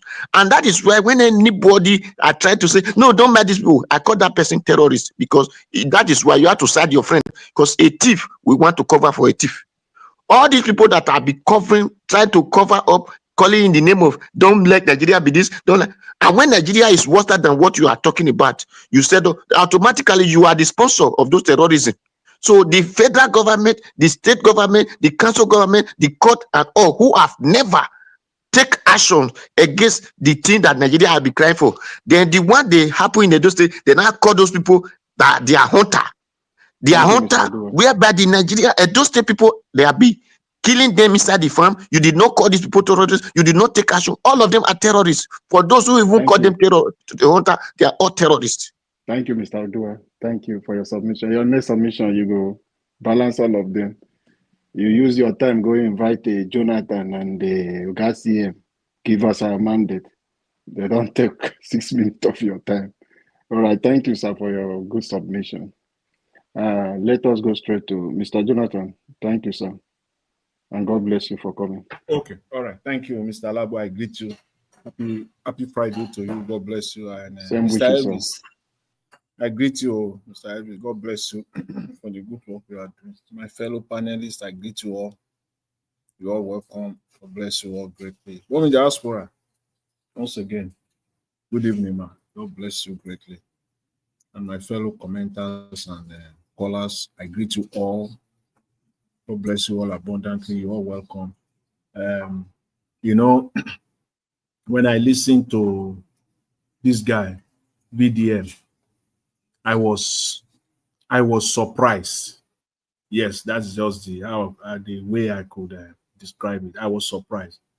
I was caught unawares because for the very first time I listened to this guy, I see his demeanor. Looking at the video, looking at him eyeball to eyeball, and the way he was, I see him for the very first time talking about what he doesn't know much about. For the very first time, he was talking about what he does, and that is one of our problems in Nigeria. In many cases, many Nigerians will dive into things that they don't know anything about. They just want to talk for the sake of talking. He said Nnamdi Kanu will never be released. That word never, underline it. He said never. I take exception to that. I do not subscribe to that. Absolutely. He said he will most likely be there for 20 years. That was where he crossed the line. I knew this guy was talking about what he doesn't know at all. So in other words, if Nnamdi Kanu is going to be there for the next 20 years, it means APC will be ruling Nigeria for the next 20 years. He did not even consider that Nigeria, there will be a change at some point in time. He did not even factor that in. He didn't even put it there to use the word, if APC, this present government, is still subsisting for the next 20 years, there is a likelihood that Nnamdi Kanu will be there. So all of us will have to agree to our destiny that this is our situation for the next 20 years. Is that what he himself even believe, that the present lot, the present circumstances of Nigerians, it will remain for the next 20 years, which is contradictory to everything he has been saying. So I totally disagree with him, and I subscribe to what many people have said in this direction. See, Nigeria is an aberration. Nigeria is an abnormal country. Some few weeks ago or so, maybe thereabout, I came up with the word independence, the popular word that even I believe a 6-year-old already know the meaning. Independent. Nigeria as a country, and Nigerians with all their education, they don't even know the meaning of that word, independent. Yes, they don't know it. And if they do, and pretending and deceiving Nigerians by using the word independent, knowing fully well that what we are doing is not even close to independent. Don't even stop there. That one is my own. Few days ago, I heard another one from Dr. CM. So because of this, I will implore every Nigeria, if you just take a moment, you will find all this error in every aspect of the Nigerian state. When Dr. CM was talking about common entrance, what is common about common entrance, if not an aberration? The country, what is common? What is the meaning of common? It means you will apply the same standard. It is common. Common means that it's a standard, a common standard that applies equally, even everybody common. And they will call it common entrance examination. The way they call INEC independent. Everything is all a lie. Is that the meaning of common? Why not just stay to it and say entrance examination? Why not just say national entrance examination? Then you can apply all the rules that you want. But because you want to appear normal, you want to look okay in the eyes of the world, you say it is common. What is common about that common entrance, for goodness sake, in Nigeria? That different rules are being applied. What is common about it? Simply means that you don't even know. And if you do, you are only deceiving. It is deception of the highest order. Ordinary independent, and they call professors. Professors will be manning the M of affairs in this institution. Professors. And they are still in this deception, calling it independent. What is independent about INEC? The worst of it all, to tell you that the country is complete aberration. It's an abnormal situation. The very crooked constitution started with the people. Look at that phrase, we the people. What is that true? We the people. The phrase, we the people. It's a phrase, we the people, which is standard in most constitutions. It's always the starting line of many constitutions across the globe.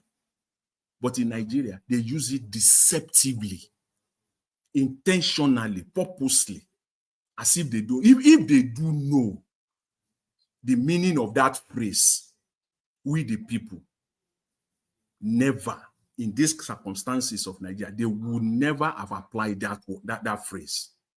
But because it's an aberration, it is deception. And the deception continues. I listened to the video because Mr. Elvis, you played the video of Audio Play today. For a very long time, I went and I watched the entire segment.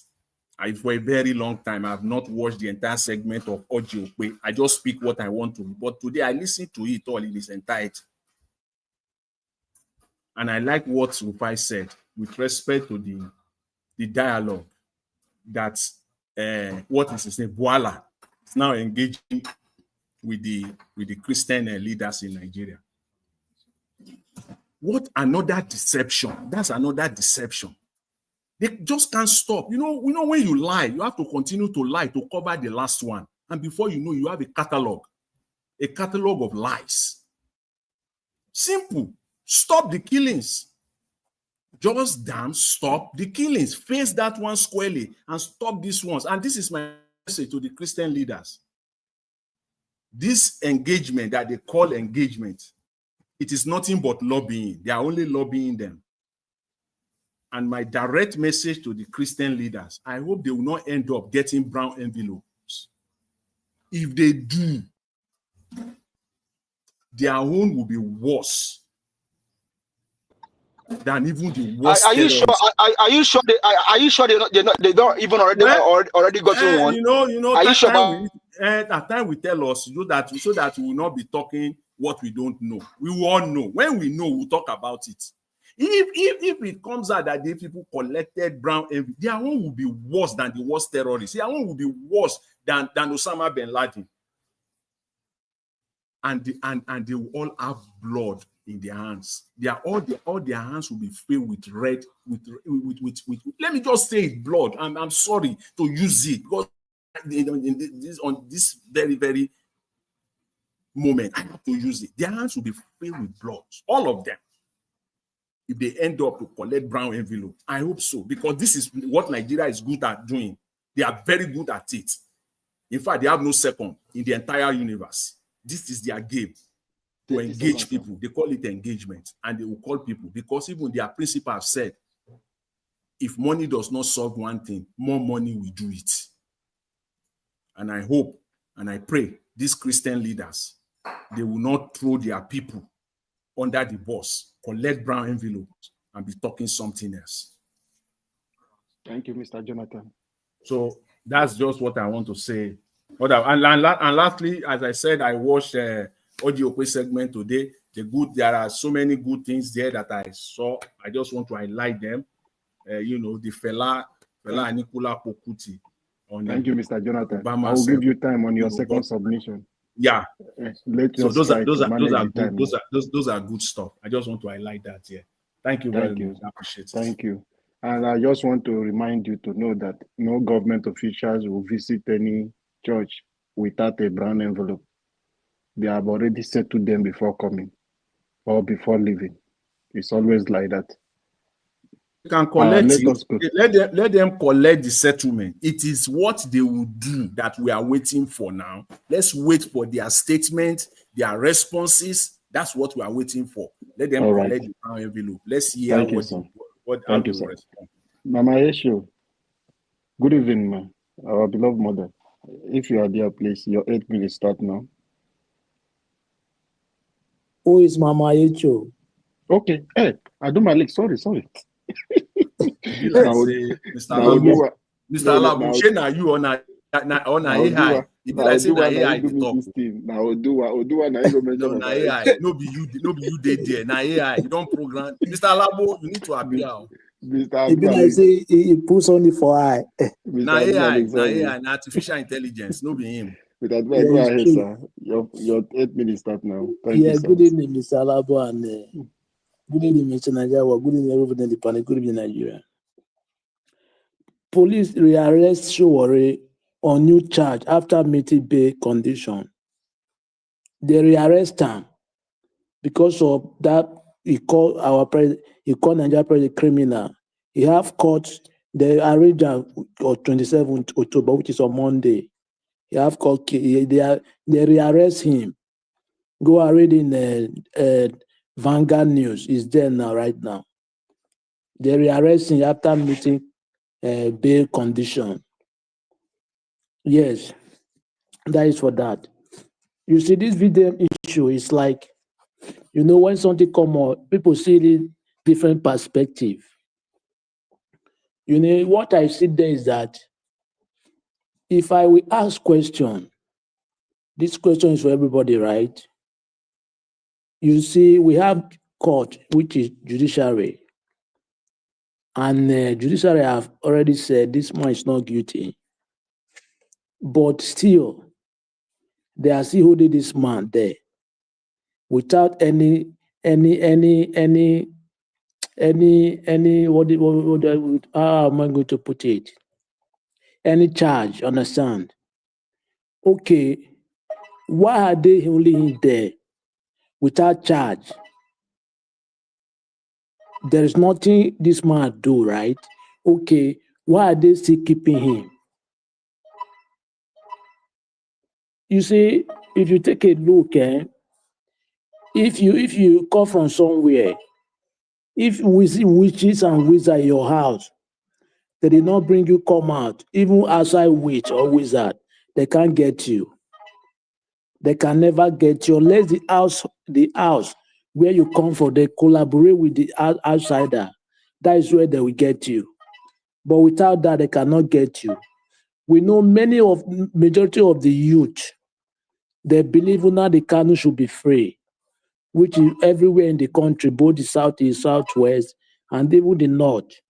But the major people, the prominent men, which is the politicians, most of them, they don't want this guy to be out.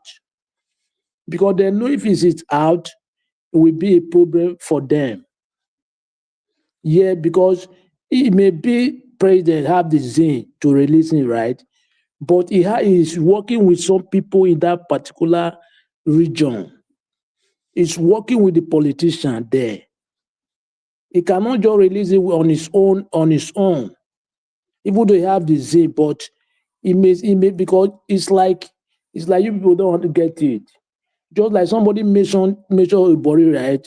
Eboro, right? That the one that was fighting accusation from Yoruba, now he has been released. Even Sowore himself.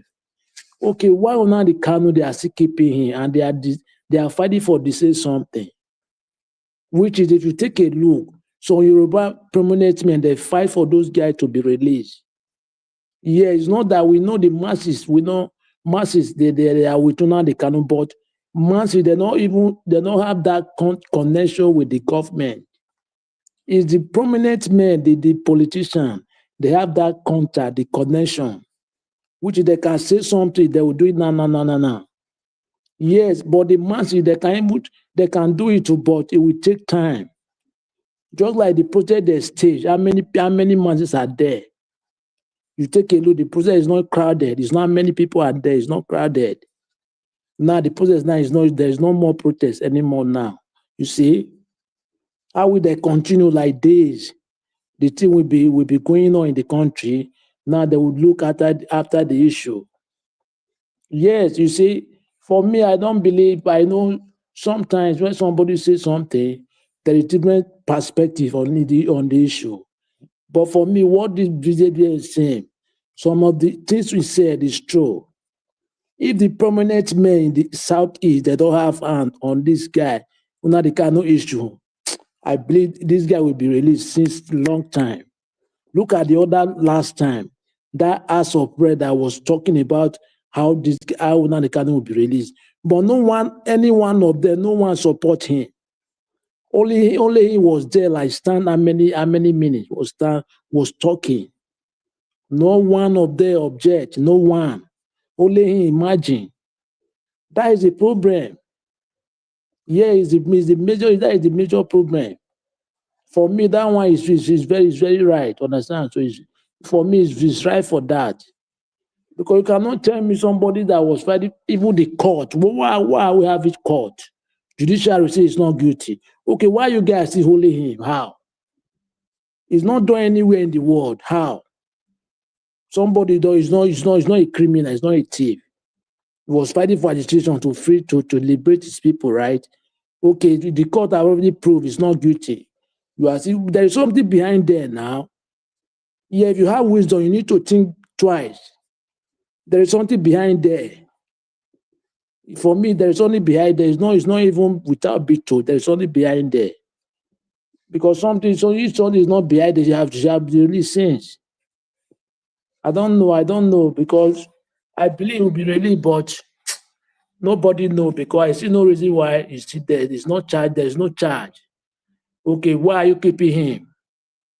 If the country is a country that is work, it cannot happen anywhere in the world. Just because we have government that they don't care. They only care for themselves and their family. Look at what is happening in the country. They are denying, right? Okay, you are denying, but you guys cannot even find solution how you will cope with security. But just to propaganda everywhere in the country. They are the problem of the country, APC and some of the party members. They are the problem. We don't have any other problem. Those are the major problem. The government, they are the problem of the country. They don't want the country to be better. Even me, I want UN to sanction Nigeria so that the politicians, they will not have access to go to abroad, to go and hospitalize in abroad, or to go and buy house in abroad. Let them stay there and fix the country for their people. Thank you very much, Mr. Lambo. Thank you, Mr. Dumali. God bless you, sir, for your wonderful submission. God bless you. If you did there, I beg. Your 8 minutes start now. Thank you, sir. If you are not there, let us move to Garcia. Garcia, are you there? Dr. CM. Dr. CM, unmute yourself. Okay, thank you very much, Alabo, the Prince. Yes, good evening, everybody. Niger Watch, good evening. Those on the panel with me, those on the chat contributing, and those listening to us wherever they may be. All protocols duly observed. I think my submission today will be more of a clarification, or maybe just like it's not really something new. One, I did not watch or listen to VDM's video clip that most of you are commenting on, but be that as it may, I have not listened to it, so I can only guess, and I may guess wrongly. If I'm to put 1 and 2 together from what I've heard, but that is not being fair. So I will leave it as if I've not heard it until when I heard it, maybe I will reference to it in future. It's better to be correct than to do a guesswork. Now, what I want to say regarding Nnamdi Kanu issue, you see, let us, if you can even, people can feel Igbophobia in Nigeria is very thick. Now, you can feel it. But that is not the issue. It is true. Some people, some people will like to use this situation of Nnamdi Kanu to just talk down on Ndi Igbo. It doesn't mean anything. We all know the truth. Please, if you want to say something, thank God Niger Watch quickly corrected the caller, Madam Amy also, saying Igbos are really useless. Before Niger Watch said, did you say, or you say some? He now said, okay, he said some. You see, Nnamdi Kanu issue let's get it straight. Ndi Igbo has pleaded, including governors, so some governors previously, but not all of them. When they went to Buhari, Buhari came to Owerri to commission a road called Chukwuma Nwoha Road. Chukwuma Nwoha was one of the Golden Eagles of 1985, captained by Ndoko Ogbade, that won the Under-17. Bella Momo, Kingsley Agbonsebare, then Hilary Adiki. There are many. Sani Adamu. There are many that won. Fataya Tere. So all of them. So when he was commissioning this road, Hope Uzodinma organized sort of a banquet for him at Government House. The cream of Ndi Igbo, politicians, including Hope, all of them. There was the then Ohaneze President General, Professor George Obiozo, former Nigerian ambassador to United States, Cyprus, and Israel, and former Director General, Nigerian Institute of International Affairs, Victoria Island, Lagos. They told him, releasing Nnamdi Kanu to us, let's go for political solution. Let's withdraw the case out of court. Buhari said he took his hand off, he washed his hand, said let the whole court process go through. That is begging. That is federal government. Before then, Dave Umahi did something in Ebonyi when he crossed over to APC. He invited Buhari. The then former Minister for Aviation, who later died, Mbazurika Amuechi, the boy is good, was on a walking stick. In fact, he managed to stand up to greet Buhari and then said, oh that is my distance. Say, release him to me.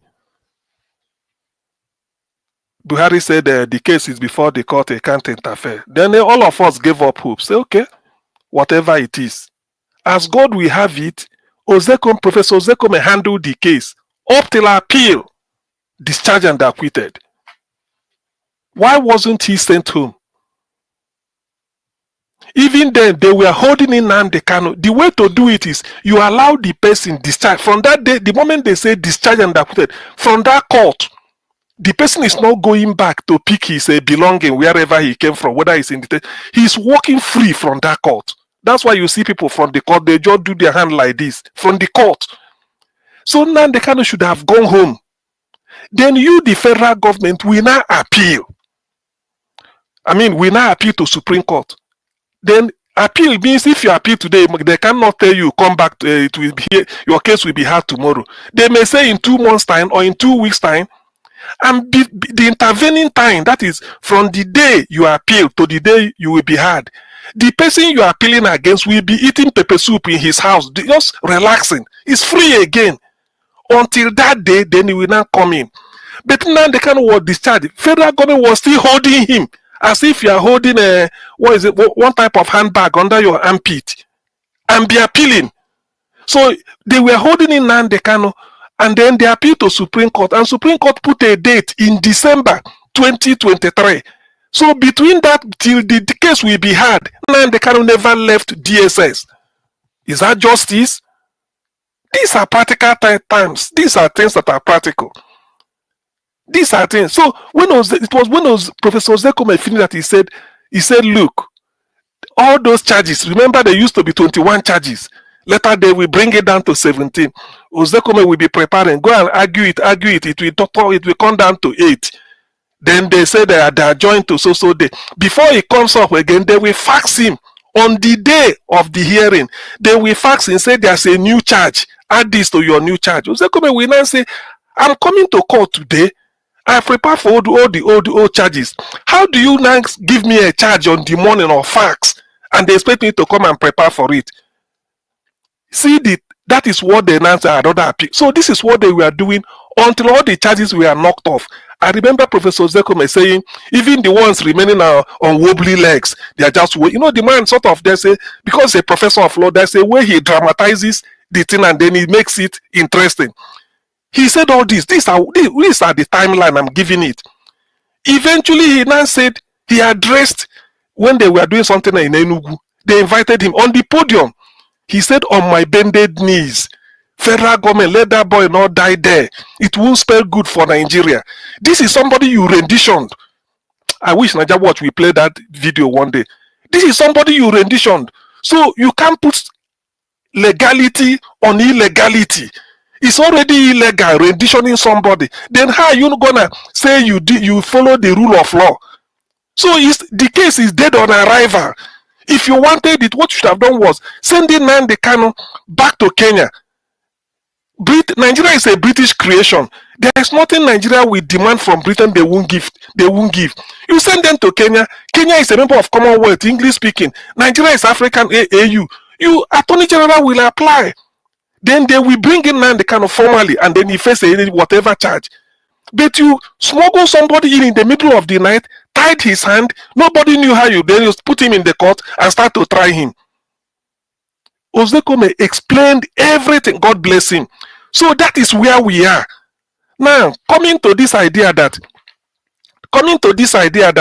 if the East are not making our politicians, you see, look, as a person, if all our governors of the South is 5 of them, members of the House of Reps, our 15 senators, they pack themselves in a coastal bus, maybe 10 or 15, and we saw them move to Aso Rock and tell Tinubu we call, even if they kneel down, say please release Nnamdi Kanu.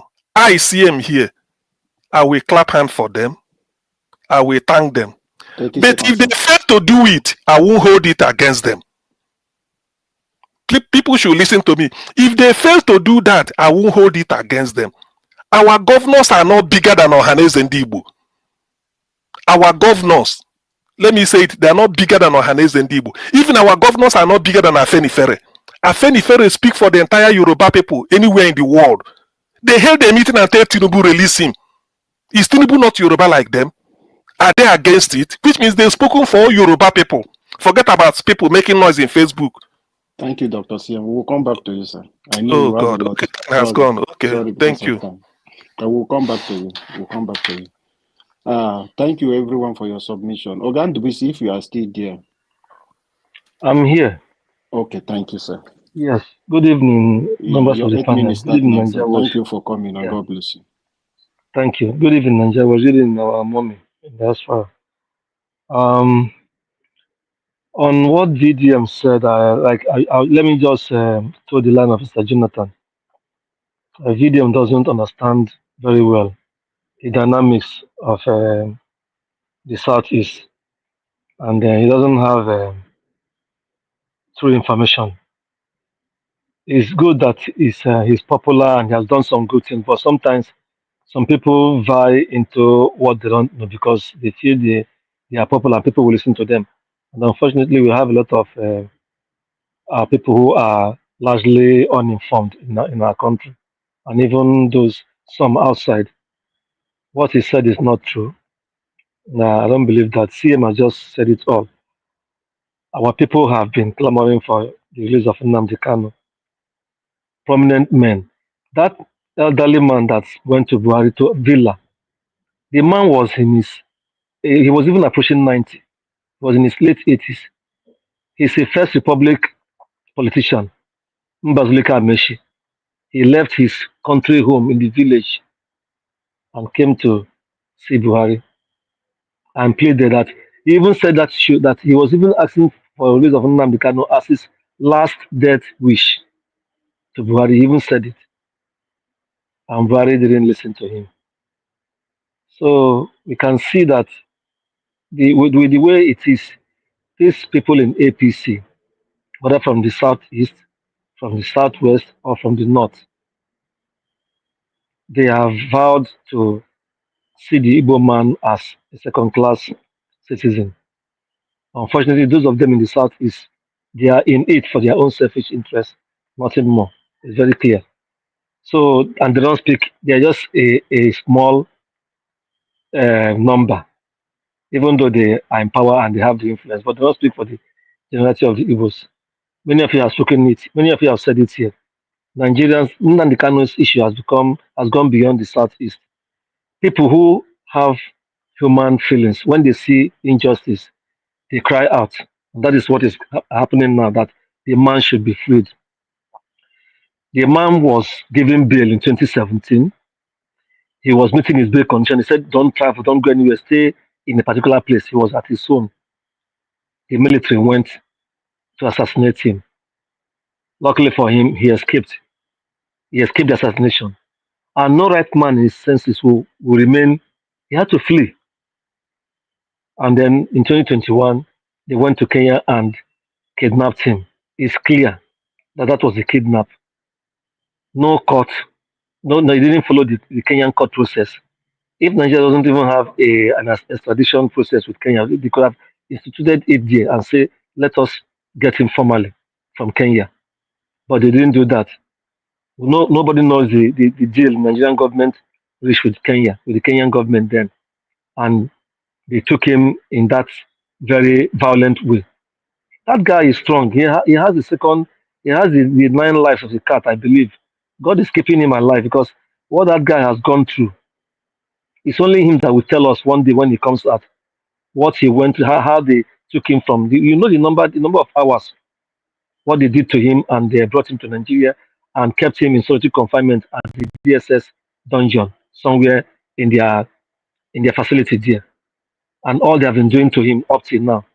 So when people say a clamor for his release, and we see people who are saying, "Oh, Igbos are not calling for his release," or some people will justifying why he's still in, why he's still there. I will be surprised. I'm shocked, but I'm not shocked either because I know how it is in the country. Coming to the court process, this man has gone through the court process since he came back. CM just explained everything. The court failed him, but the government, because of impunity, they still kept him. If a court, I've never seen where a court grants somebody bail at appeal court level. The FG will still go back to that appeal court and influence the judge to still keep him in jail, and then they take the matter to Supreme Court because they have taken him as a trophy, and they still want to keep him there. That is why, in a way, I'm pleased that he's calling all these people who had one thing or the other to do with his situation and what is going on in the south is to come as witnesses. And this is another test for the court for us to know that for us to know if the judge will stand as an independent judge and order those people to appear. Because luckily for us, none of them has that immunity not to appear in court or as a witness, because this is not a case. Even those who are governors, this is not a case against them, because governors have immunity. You can't take them to court for a criminal case or even civil case for them to appear. But this is like coming to be a witness. So they should appear and let the man ask them questions that which at least I think he wants to use that to say what he has been saying that people don't hear. The Southeast governors, they met him when he was released the first time. And I heard from reliable sources that he told them what it will take for him to stop the agitation. He wants equity, that they should demand for so and so things to be put in Igbo land. And because they know that they are all servants to Buhari, they won't do that. And I don't know how long after this the military went after him and caused the carnage in his house, the violent flow of red oil, like as we used to call it here. Even that case, some courts have ruled that the FG should pay him damages. No, that one has not happened. Kenyan court has ruled as I am in his favor. Nobody listen. Even a UN fact-finding mission has his case has been heard at some stage at the UN, and they said that this man is being held illegally. That they should release him. Nobody even said that they should free him. They just said they should release him and let the normal processes follow. They said they should even take him to Kenya and let the process of extraditing him begin. Nigeria is violating its own constitution on how to handle matters like this. And we all know how they are handling other so-called bandits. I don't like calling them those who are criminals and that they are terrorists with kids' clothes, as we say it. Anybody, what VDM said that, oh, these people, the governors will be the one to call them and say, okay, stop this, and we'll stop them. The governor will now report to the federal government that these people are willing for peace. They come and have a peace talk. Those things are nonsense. What about the people that they have fired thousands and burn their houses? So that one will just go like that. But these people, they will still continue killing. They will still continue their fire as they are doing it. Sorry for using the other word. So the truth is that they are seeing the Igbo man as a threat, whereas the Igbo man is not a threat. The Igbo man just wants an equitable society where he can be free, do his business, and live happily. But some of these people, in particular, this set of people in power now, they are so their evil is it doesn't know any bound. I'll be ashamed that with the way Tinubu is acting on Nnamdi Kanu and the demolition of the properties of Igbos in Lagos, which I know he's aware of it and he must have gotten his blessing, that during campaign he will go to the east and start asking them to vote for him. He's going to do so and so things for him, and people will be sharing. I'll be ashamed because our people know that those things are nothing, that he cannot do, he won't do that. So that's why sometimes when I come to a panel here, I'll say, I think the best thing is for everybody to sit down and we decide whether we really want to live together. Because it appears that we've been struggling, when some of us are struggling to integrate ourselves together as one country, some others are still holding on to their mainly ethnic, not even religious, but because religion, like it was a security, it came to us from foreigners, who are still holding on to their ethnic biases against other people, mainly from narrative they have had, not that what they saw physically, evidence they saw, mainly from narrative they had from others. I was born in Lagos. I have Yoruba friends. We eat from the same pot, from the same plate at young age, even till now. You don't know I see my friend, but 30 if seconds, sir. okay, so what these other people are doing to instill hatred in the minds of others is mind-boggling. Well, I just hope that this thing will not snowball into something bigger. Not in Nnamdi, this issue of hatred, because the hatred is clear. It's really, really clear. I hope it not snowball into something else. Before I end my comment on this area, I will all of you. I don't know if you heard that the man in power he has replaced his service chiefs. So that is another topic we may need to talk about because And it Nigeria seems Watch there will are some bring that shape. one from the news Maybe we'll too. bring it later. Thank you, Mr. Yeah, NDBC. And thank you another so much. one I want to appeal for you. We're not going to use this platform. We will not put the Nigeria Watch for this thing to come and discuss how we will take divide Nigeria. I beg, we will not push that one for Nigeria Watch head. Thank you, sir, for your No, I'm submission. not advocating for the division of Nigeria. I'm saying that we need to Before you discuss the say, country. We need to discuss. We need to discuss and and know how they we are are, going to live as one. and they are that country. You know what is annoying to me is I can't stop saying it, is the level of deception going on a daily. It's not even daily. Daily is like it's a plus to them on an hourly basis. Replacing service chiefs after, and just few days ago they said there was no attempted coup. They came up with Okay, lies. okay, Like, Mr. Jonathan, let me just do it on this thing. Maybe some people will have something to say, or some people let us agree now. We still have time before Nigeria Watch will come.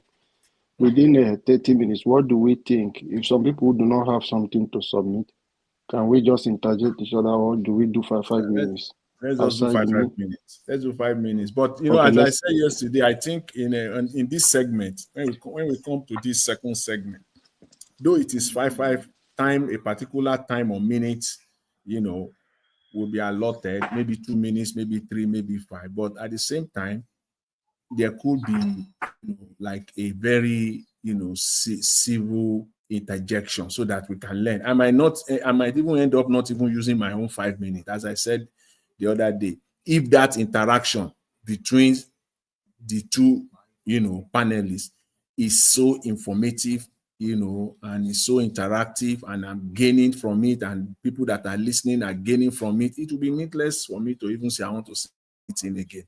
I'll just call it a day and listen all through.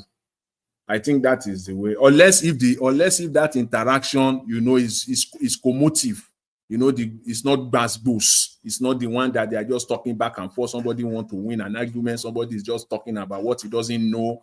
Then it could be stopped. We go back to the normal minutes.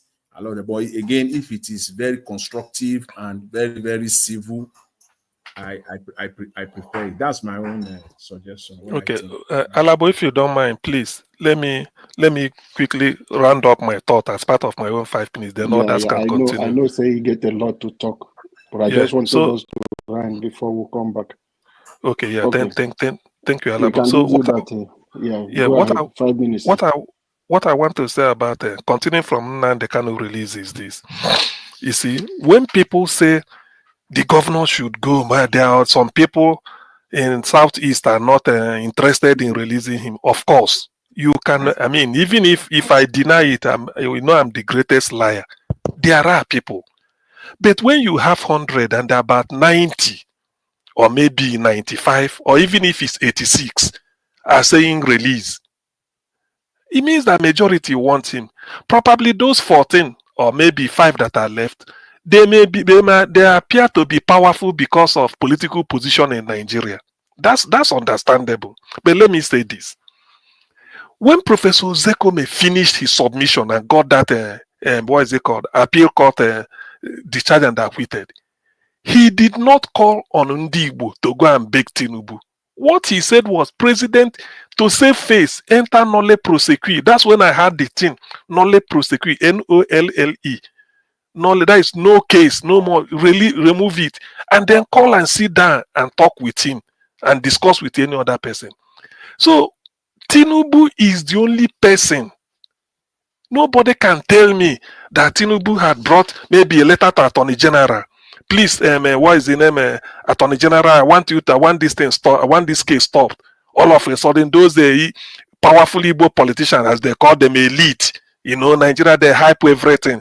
Maybe 1,000 of them, they descend and say, President, you must not do this. You will do. You see, Tinubu has a duty to the Constitution, not to anybody, not even to his wife. The day Tinubu starts being president, he's answerable to his family the way he wants. But as long as he's the president, he is bound by the Constitution. That is number one. If there is one thing that the wife did that is contrary to the Constitution, rather than Tinubu will uphold the Constitution, because that's an oath he took before everybody. I will defend, protect, and preserve the Constitution. You preserve a constitution by learning much about it, according to Thurgood Marshall, and then you protect the constitution by defending it. So this is what we are saying. So I do not think that Tinubu is willing, say, let me release him and they can sign, like at least based on legal terms. Then somebody will come and say, no, the Southeast cabinet is a lie. If the Southeast politicians and the elites, they are that powerful, why can't they tell Tinubu that we need a rail or else we crash Nigeria? Why can't they tell Tinubu that we need rail or we crash Nigeria? Why can't they tell Tinubu this thing they are doing to, there are so many functionaries. Look at the gas substations. How many of them are in the southeast? Yet you are laying pipe from Sowore, from somewhere in Imo State, Oguta. You want to take it through to Spain, then to Europe. Yet you have gas substations or in the north, in the west. You don't even have it in the southeast. So if really they are intelligent, they really want to, they love the Indigo and they are that powerful. Let them go to Tinubu and say, look, you must do this. Then we will know. All these things, people are just hyping them. The thing is, maybe Tinubu signed an agreement with the caliphate that brought him and the Britain that you won't release Kanu. That is what I feel that may be holding him, not Southeast people. They are not that intelligent. Mr. Shia, can I ask you a question? Yes, ask me. If I may ask you, why is it that all those prominent men in the Southeast, like those governors, those senators, why are they not talking about the release of Nnamdi Kanu? Why? Okay, listen. I think somebody answered it in a way. Maybe internally they are talking a bit. So to them, some will tell you, we are not that they don't talk. Well, If they talk, we will know. No, I'm coming. At least let's because people are listening. The other day, I think some people in one of his informal maybe briefing. He said they are reaching out. Then that kind of will be released. Soludo has said during his inaugural speech and every time, releasing and let him stay with me in Oka. Where you need him, I bring him. At least these two and the others, we know. But because there is no effect or no result yet, nobody will ever believe them. That is one. But let me tell you this: what really is Nnamdi Kanu asking for? Do you know what people? You see the Nigerian media. Nnamdi Kanu held a meeting with Southeast governors. not this present one, in 2017. That is to say, Willie Obiano for Anambra State, Hope Uzodinma for Imo State, where Dave Umahi for Ebonyi State, what is the name? Buruburu, Ugwani for Enugu State, and then who is the other one? Abia State, Okeze Ibazo. Anambra State governor did not attend, but he sent the deputy, which is as good as he attended. These are governors. Then Ike Ekweremadu, the organ merchant serving prison term in London, was the highest ranking Igbo politician at the national level because he was the deputy state president. He was there at Government House in Enugu. On the side of Nnamdi Kanu was the constitutional law expert, the foremost, Professor Nwabweze, when he was alive, and the Elliot Uko. Then the other one was there. Nnamdi Kanu, after the meeting, he made a broadcast. He said they asked him, this thing you are doing, that why are you staying for Biafra? We don't need it. Nnamdi Kanu said no. He said, you people should go to Abuja and get something back from the Igbo. Do you know what he told them? He said, if I see evidence, I mean, not just from the Igbo. He said, if I see, not for the South, South, and Southeast, he said, if I see evidence that Margaret Ebo International Airport in Calabar is becoming international to the extent you can fly from there to Los Angeles. Calabar Seaport is functional. One Seaport is functional, like that of Lagos. Warri Seaport is open. East-West Road is there. Work is going on there. Then Enugu International, Akanu and Enugu Airport is as good as Abuja or Lagos. You can fly out from there. Then all these checkpoints, numerous checkpoints, which we all know, in the southeast are dismantled. And then you do this rail that they are constructing in Nigeria. He said, if I see it, because Nnamdi Kanu knows that all these things cannot be completed within 1 month or 2 months or even a year. But he said, if I see evidence that work is going on there, he said, well, we can now talk of whether to drop it or not. But say before then, I'm the only person here. I'm going back to meet the DOS, the executive of IPOB worldwide, one moment, so that we will now see that I say, this is what I got. Let it not be that I went and collected money and betrayed them. It was after this that they felt, who is this boy giving us this type of instruction to go and talk to Buhari? They invaded his house, Operation Python Dance. So people have forgotten to say this. That's why when they want to demonize Nnamdi Kanu and they say this, if you're a governor and somebody is reminding you your duty, in all these things I listed, is there anyone for Nnamdi Kanu? Warri Seaport, is it Igbo land? Calabar Seaport, East-West Road, all these things I listed, is it a personal wish of Nnamdi Kanu? He doesn't benefit from it, but he wants it for everybody. He said that if I see evidence and this thing, treat the South, carry us along. He said, then I won't have any reason to agitate it. He said this openly. People can phone in and contradict me. But when they are making argument now, they will forget it and paint the man black. Is the governors because they are ashamed that the guy is telling them their duty. Thank you. Thank you, Dr. Sam. I know you have a lot. You have a lot, Dr. Sam. If we allow you. Sorry. Black Panther, you are just coming. Just have your 5 minutes, I beg. If you are there, before we continue. Thank you very much. I've been listening to you people, though I'm in the park. I've been listening to you guys. Yeah. And thank you to everyone that has spoken. I'll say special thanks to Nigeria Watch and Mom in Diaspora and all the viewers that are listening and all the distractors that came to distract, that are very feeble when they hear something spoken against them. They keep on reacting like babies. I still greet you all.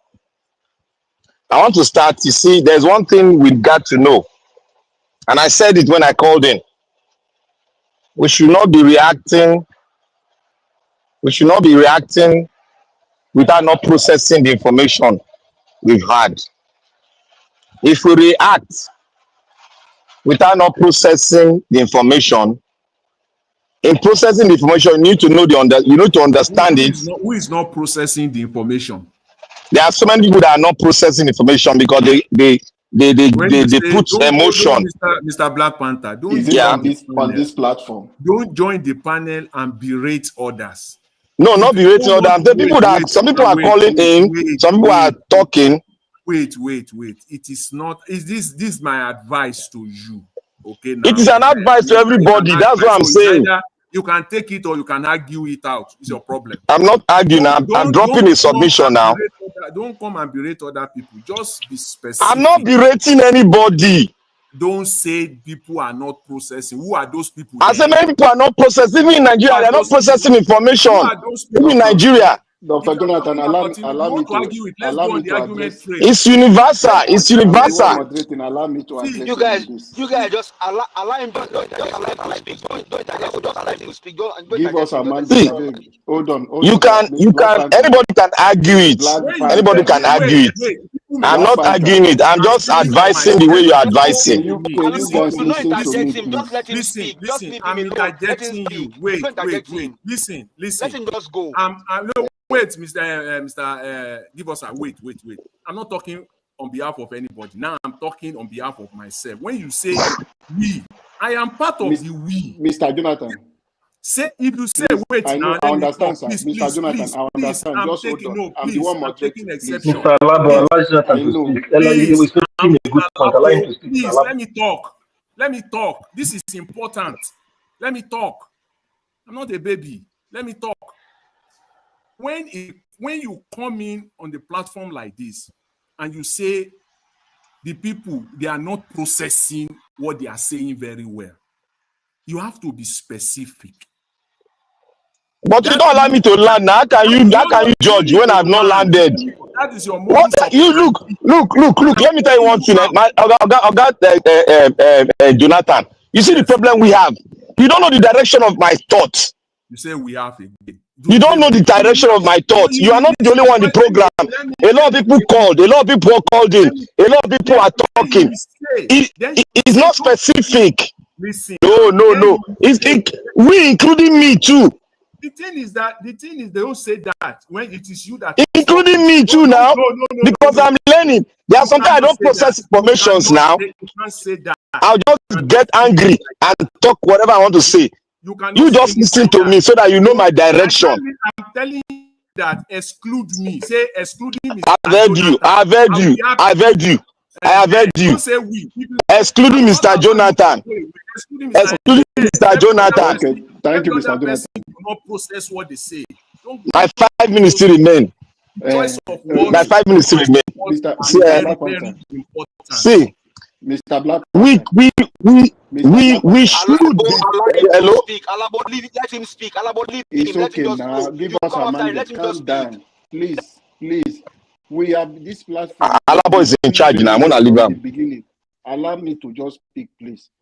We'll be doing great, and I want us to maintain that, please. Millions are listening to us.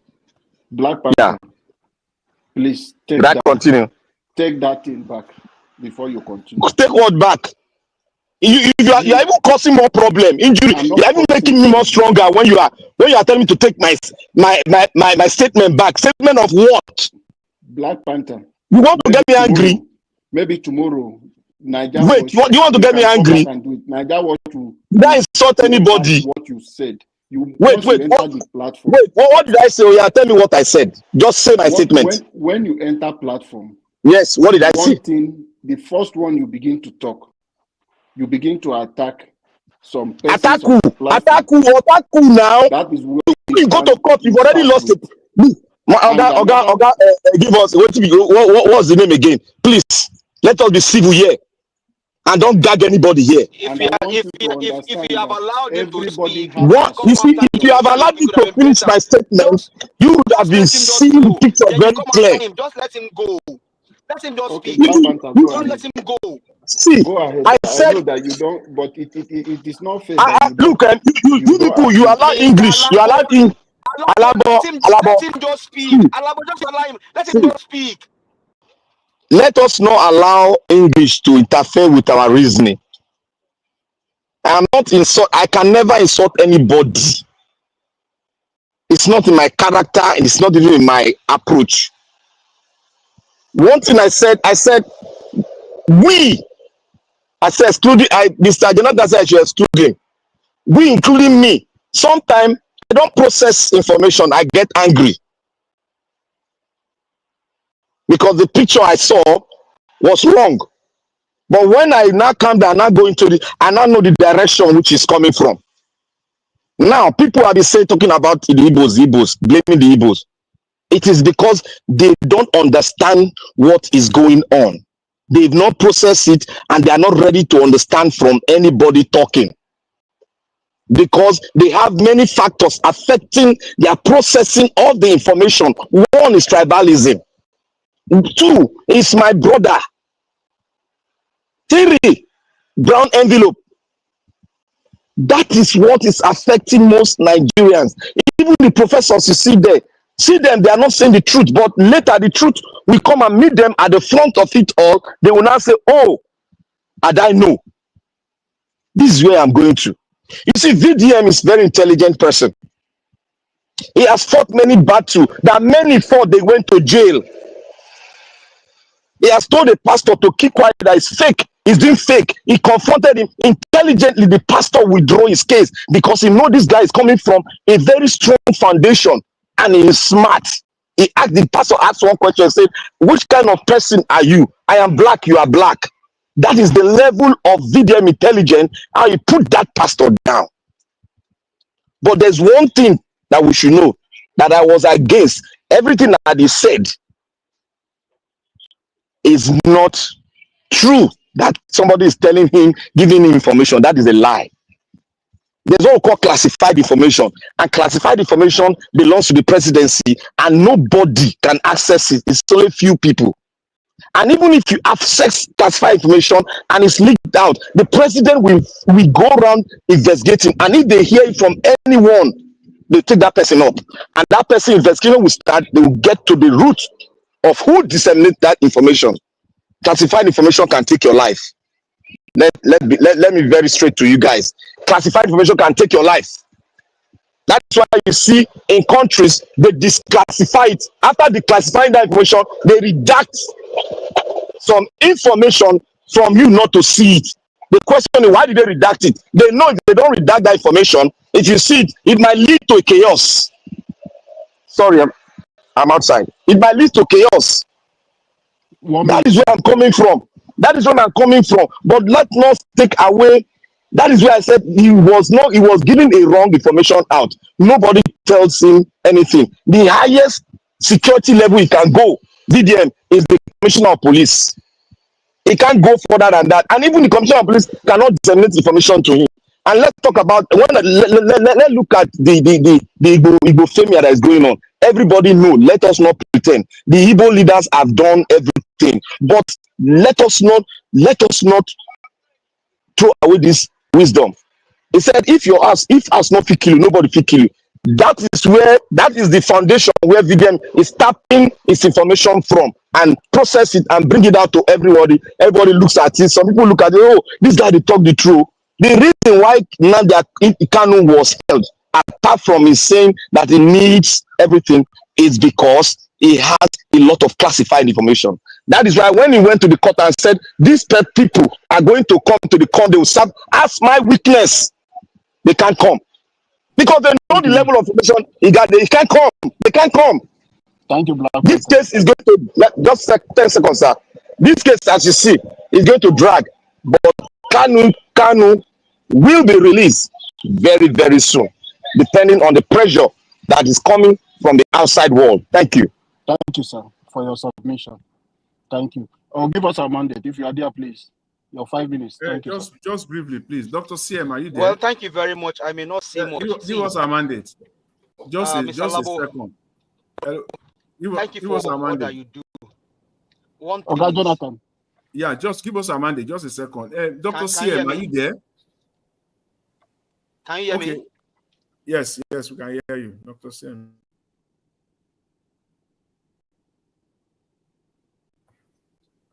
Okay, who is speaking? Give us a mandate. It's like your network. Oh, Mr. No, give us a mandate is talking. Now you people did not allow him to talk. That is right. It's Oga Jonathan. His network break. Oga Jonathan was begging for a second. Oga Jonathan, if you are there, we are having issue with his network. Okay, mandate talk. No, let somebody else go, Mr. Odua. I think that maybe they are not hearing him. Let somebody else go. No, they are hearing you. No, we are hearing you now. Always, I stay on a very good positioning. Yeah, yeah. Let somebody else go. I'll come after them. Okay. Let somebody else go. Okay. Oga, go ahead. Go ahead, sir. Okay, thank everybody. Well, me, I don't want to be saying this or that because people will say the this is in court. The case of Nnamdi Kanu is in court, and people are protest. First is there is no law who say whether you are a lawyer, you cannot protest. Then second is that what case is in the court? The court said Nnamdi Kanu is free. Did the federal government, you call them, or whatever stupid government you call them, do they let Nnamdi Kanu go home? As far as the court have pronounced the person is free, even though it's low court, second court, high court, or last court, as far as court said this person go home, you will let him go home. If you have any other thing to arrest him, you go and arrest him again. But nothing was obeyed. Did court exist in such country?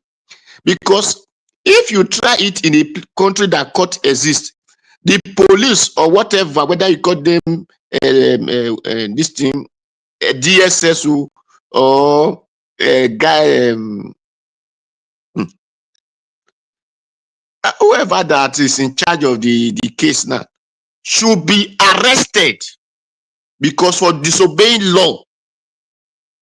But you people, I don't understand when the Nigerian people, especially the stupid journalism they claim to have, they will say the case in court, the federal government, this. If you have a government that is disobeying their own rules, because the court is the highest rule of the government, then that's why you don't have government. And don't say such cases in court. Don't say the federal government is fighting in such a case. Say stupid people are attacking the entire country because the court is the entire country. So those people who claim to be government who are attacking the court order, they are stupid. So that is it. There is no case of the government against Nnamdi Kanu, but except stupid people, because court have ordered him to go. They did not release him one day, so there is no case against him. It is the criminal, and that is where if they said let the Tinubu pardon him, which they don't suppose even call him pardon. If they say pardon him, because they know that the reason they are saying pardon him is because you people wicked of your heart. Just let this man go. Since your brother Buhari was so wicked, you that still come now, just have mercy and let him go. Because the court of the federal of the government of the country said this man is not guilty. But you people decide to hold him down because the rest Nigeria are afraid to talk for him. That is not the truth. Because if not, can you try that in America that court other person to go police will hold? Entire America will feed the police station. They will feed the street. Can you try it here in Italy or in other place of Europe? No. I said these stupid countries, the jungle forest, the jungle area, that anywhere that in my head they are prey. So for me, nobody, whether you read journalism or you did not read journalism, nobody should be saying the government is Nnamdi Kanu against the government. No, because the government have said this man is free. That is what I know of it. And the government still said, that is the court. He said, you, Buhari, should pay this man so and so amount for going to his house and shoot whatever you shoot, analyze some people in his house. But Buhari refused to pay. So when people are saying government, I wonder where do they get all those kind of their government they are calling from? It's just because they just hear that name from the British government. With common sense, don't you even know what is good from what is bad? Thank you, Mr. Odua. Thank you, sir, for your wonderful submission. Mr. Jonathan, are you there? Yes. I Okay, was thank you, sir. asking. Yes, I was asking.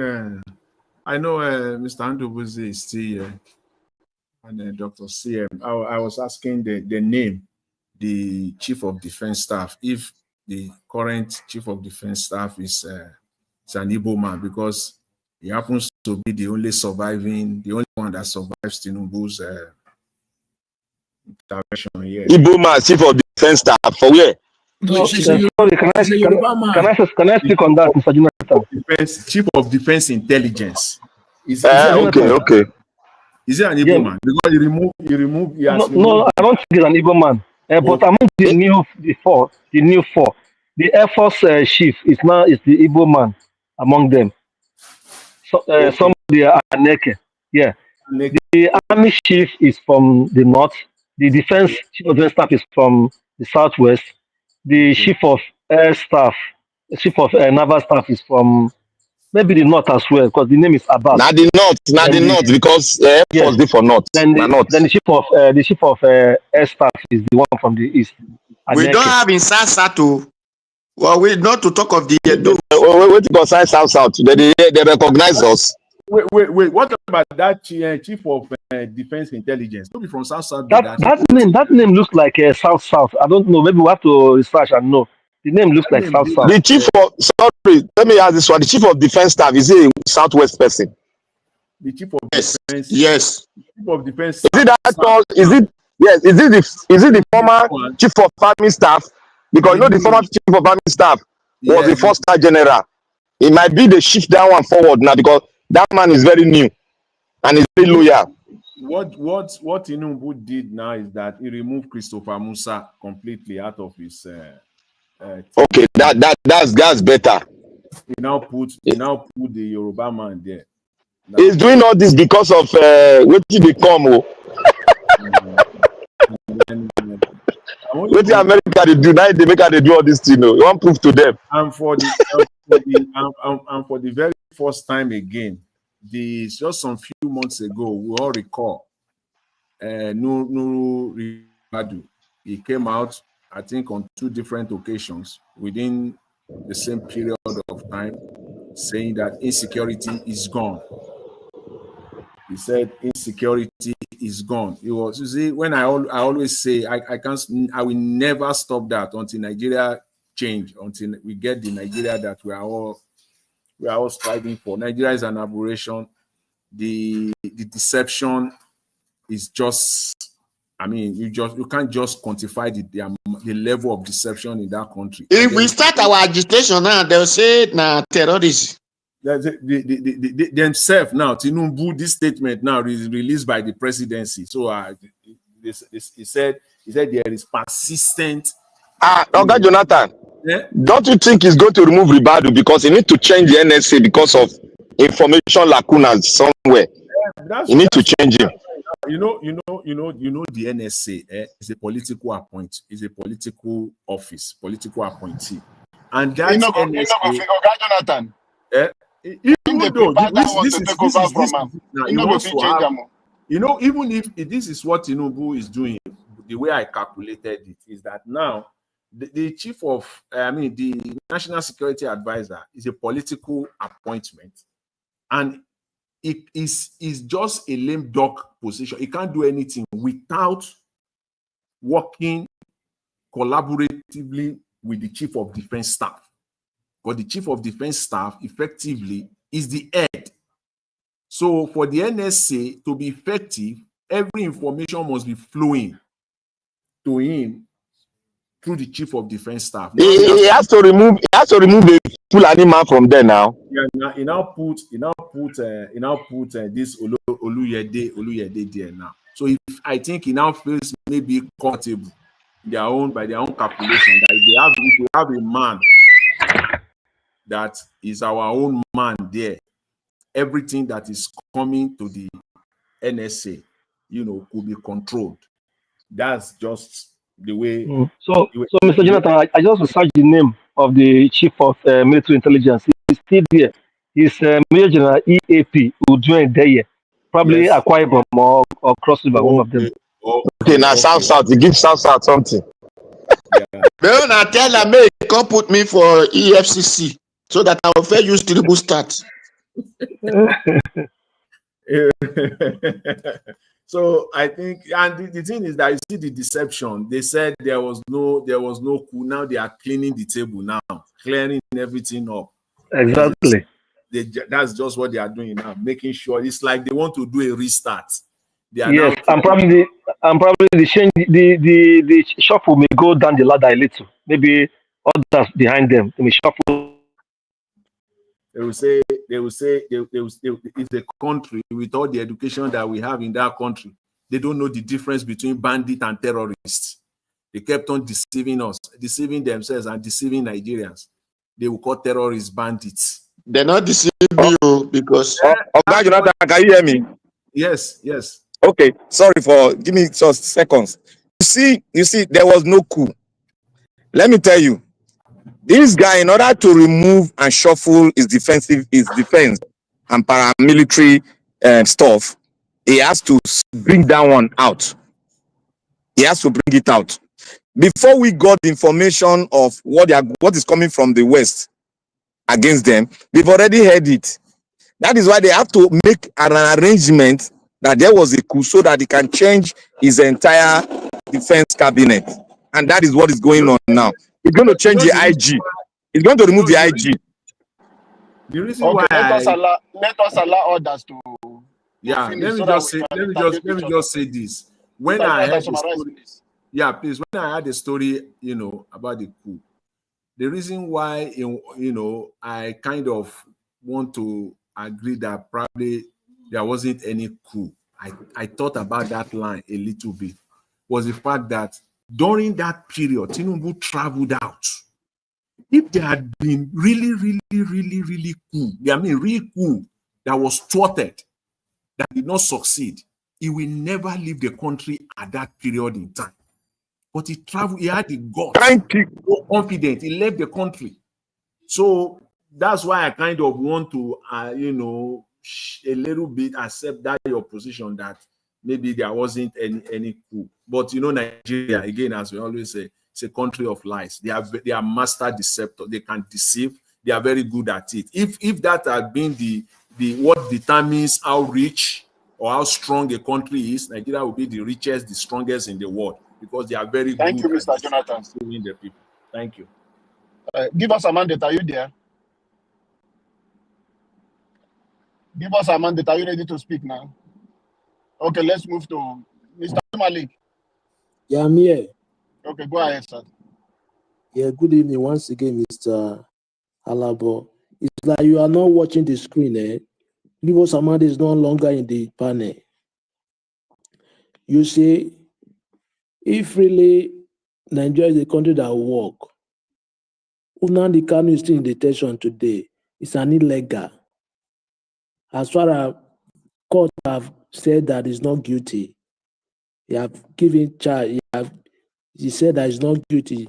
That he has like free, right? But they are still detaining him. It's an illegal detention. Yeah, it's not right. It's not normal. You see, to change military, to change not the top officer that they plan coup. No. If you take a look, when Babangida was in regime, during the time of Babangida, Major Oka, it's just Major, it's the one that planned the coup. He was the head of the coup. It's not the top military, it's not the top officer that used to plan coup, no. From the captain, Major, Colonel, all those left Colonel, those are the ones that used to, they have that morale to plan coup. You see, Nigeria, I don't understand the way the country is going because if you take a look, what they're supposed to do, they don't do it, which is what is necessary, like skill of preference. They will not do it. It's what we don't need most. They do, and that one set country backward. Yes, even as a family man, you plan something that you need most. That is what you need to do first before you go to another step. Without that, your plan can never be accurate. You can never get it. That is the problem we have in the country. They will not fix what necessary for them. They will go to another level. Just take a look what Michael Zohome was trying to do last time. The constitutional, to the constitutional right to arrange the constitution. But till now we have not heard anything about this. Till now, how many months from now? Now we have not ever heard anything again about the constitution. How they will arrange the constitution? We have a very big problem in that country because we don't have leaders that have vision.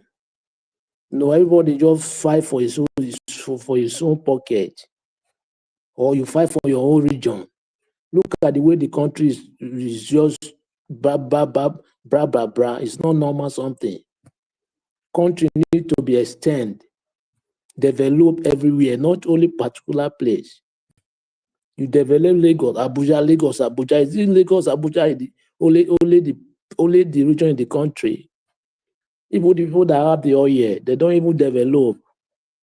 People like me, I live in Port Harcourt. Port Harcourt said there it was like village.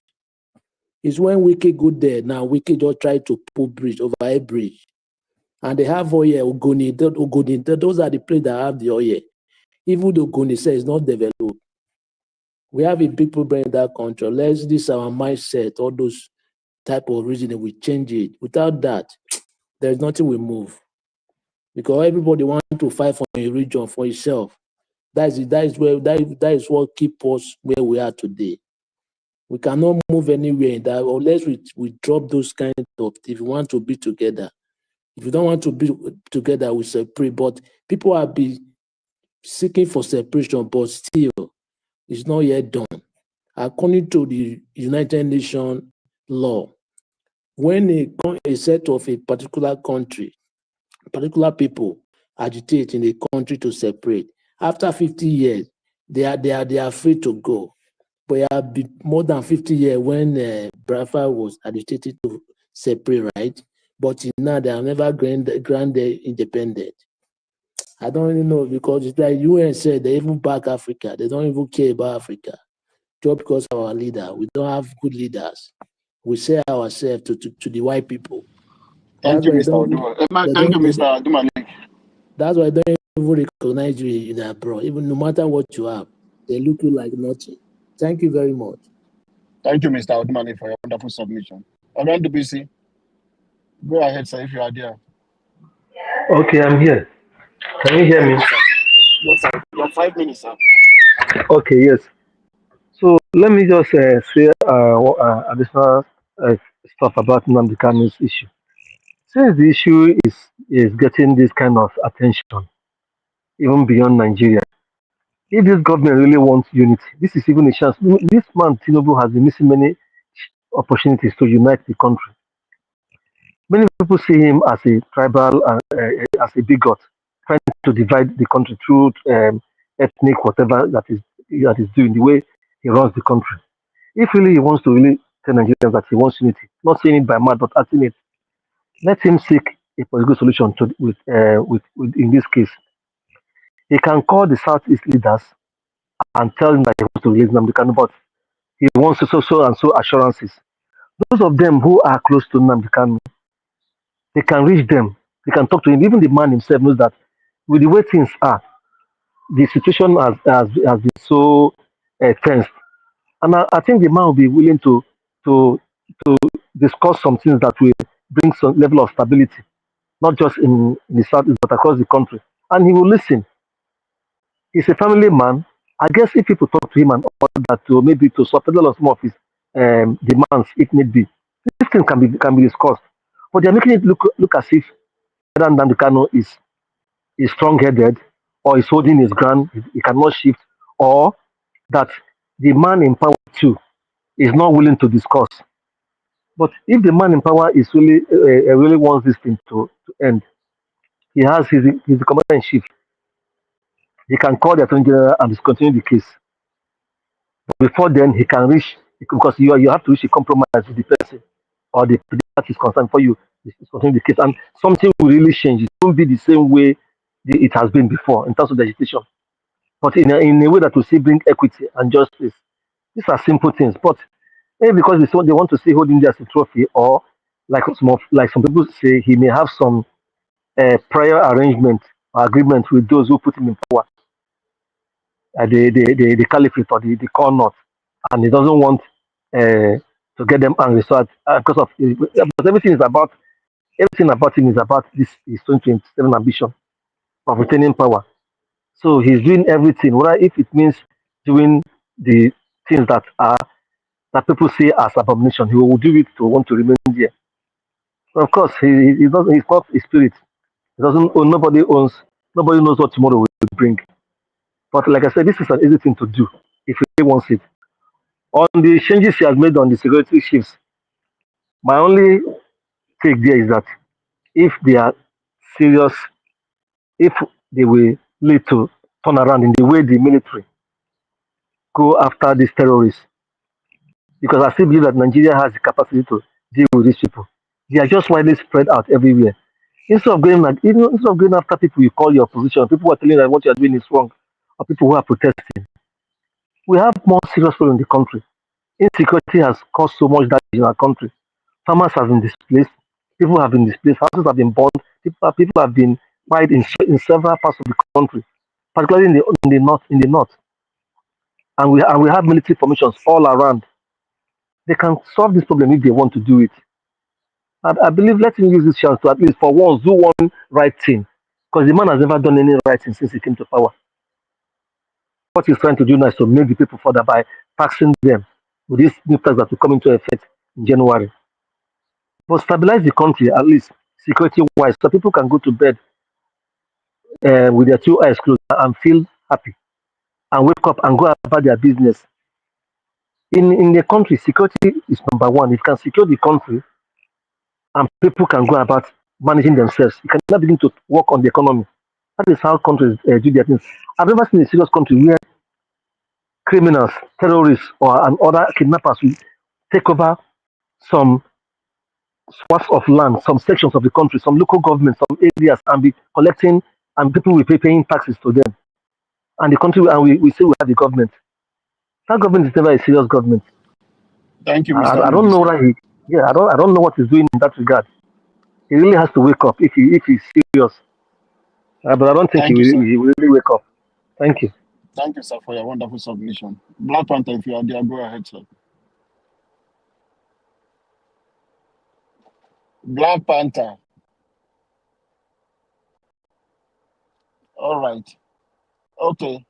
Thank you, everyone. Mr. Nagawaj, maybe this one now, na romance we go do. Oga Jonathan, Oga CM. I did here, Oga. Okay. Go ahead, I beg. Yeah. You Before see, we round up. everything that is happening in Nigeria now is they are trying to distract us. They're trying to distract us to go this direction while they are going this direction. Everything that is being done now to make things soft is as a result of the release of a lot of names, the sanction they are going to put on us. That is why they are doing all those things. There's nothing. There's nothing on them. on them. I mean, there's nothing so special in what they are doing. To me, it might be special to some people. If there's a coup, we will all know. If there's a fake coup, we should know that it's a fake coup. Look at the inspiration Oga Jonathan process now. He said it out. Me, already when they said the coup happened in October 1st at the military parade, I said that's a lie. They don't hold information like that. If there's a coup, we know the how to process it. If there's a coup, they will just inform everybody and they will go ahead and take this person. Before you know they're already in a court martial. But what we are, they waited and now because they want to sanction them, they now told us that there was a coup and they now started changing all the military formation. That's a blunted lie. They are just deceiving themselves. What will be, what will be. But for Kanu case, let's know that they are going to release him. There's no politicians that have been in captivity, being held politically, that will not be released. And the way it goes, we have to fight from outside and inside. But our fighting from inside has saturated. We need to fight from outside. And I thank the bishop that went came down here to America to really spell it out. I thank him. May God continue to bless him and others. May the wrath of God meet those ones that wore the regalia of bishop and taking money from the master table. Thank you very much. Those one, thank you. Please let me just say thank you. Let me just Thank say you, this. Mr. Black Panther, Yeah, for that submission. yeah. Let me Okay, just say Jonathan, no this. problem. You will speak, but I just want you to respond to my question. I don't ask But you we this don't close question. Nabi. We don't. We just the No, interject. we never close. Now recess we Now do. 5 minutes. Now 5 minutes. Oga do what say recess we do. Mr. Jonathan. If you like say Dr. CM, I don't they call you since. If you like say you don't go finish your pound yam. Wow. All this one pounded, yeah. All this one pounded, yeah, himself. Man, I go begin one bag, one sack of pounded, yeah. Don't go eat pounded yam and the goosey soup. Mr.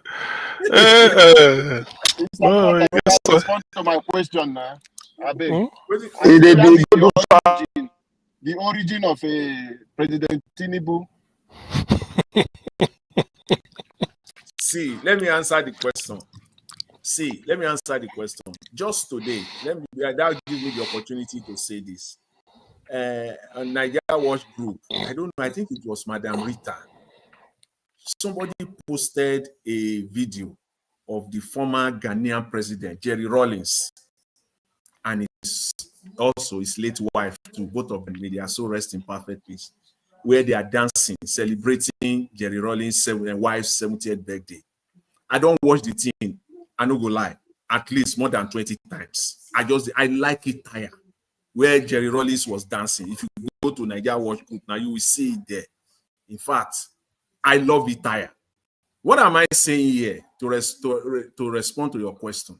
That prompted me to go to the next video to spend some time, and I saw the Jerry Rawlings' wife. She sat down with one of the top Ghanaian journalists. And if you have not known the woman before, that interview started from the day she was born, to how her mama and papa feed them, to the nursery school where she go, the primary school, the elite school where she go, the university where she go, everything as his father and mother were moving from one city in Ghana, everything, how he met Jerry Rawlings and everything. I've never seen my Land. You want to tell us that president no go school? Make him sit down with top journalists in Nigeria, no be scripted one. Make them begin from the day he was born. And even let his wife even do the same. No, he go school. The school where he go, he don't finish before they build the school. If you don't know, let even the first lady too did. Okay, the first lady, that's one of the beauty of women. Is that women, one of the things they are good about is to protect and cover their husband, the shortcoming of their husband. The wife will do it for Tinubu here. She will come out. No, he go fit because the school where he go now, something college in Lagos. Before they build the school, Tinubu don't finish her. And they talk about his wife now, Remi Tinubu. Make Remi Tinubu too. At least let me cover up for my husband. Let me that's what women does. Make she come out to come sit down. Which school Remi Tinubu even go there? Which school she go? Maybe if you know, make you tell us. Yeah, no, I make the ask because he go redeem. They say she worked for Nigerian Airways as hostess. No, I know school where she go redeem. They take go use and become senator. I don't know the school where she go. Make them tell us about her life, where she was. So, Jonathan, her mother, her father, her siblings. They don't know. It's a good thing. She should sit down on a one-on-one, like a 1 hour chat with. Choose your own. Go to TVC, your own TV station. Pick your own journalist. Make no holds bar. Make them ask you a question. The day you are born, the city you are born. We have the right to know you now. You be the president. You be the first lady. They can't do that, and yet Yet they are controlling us.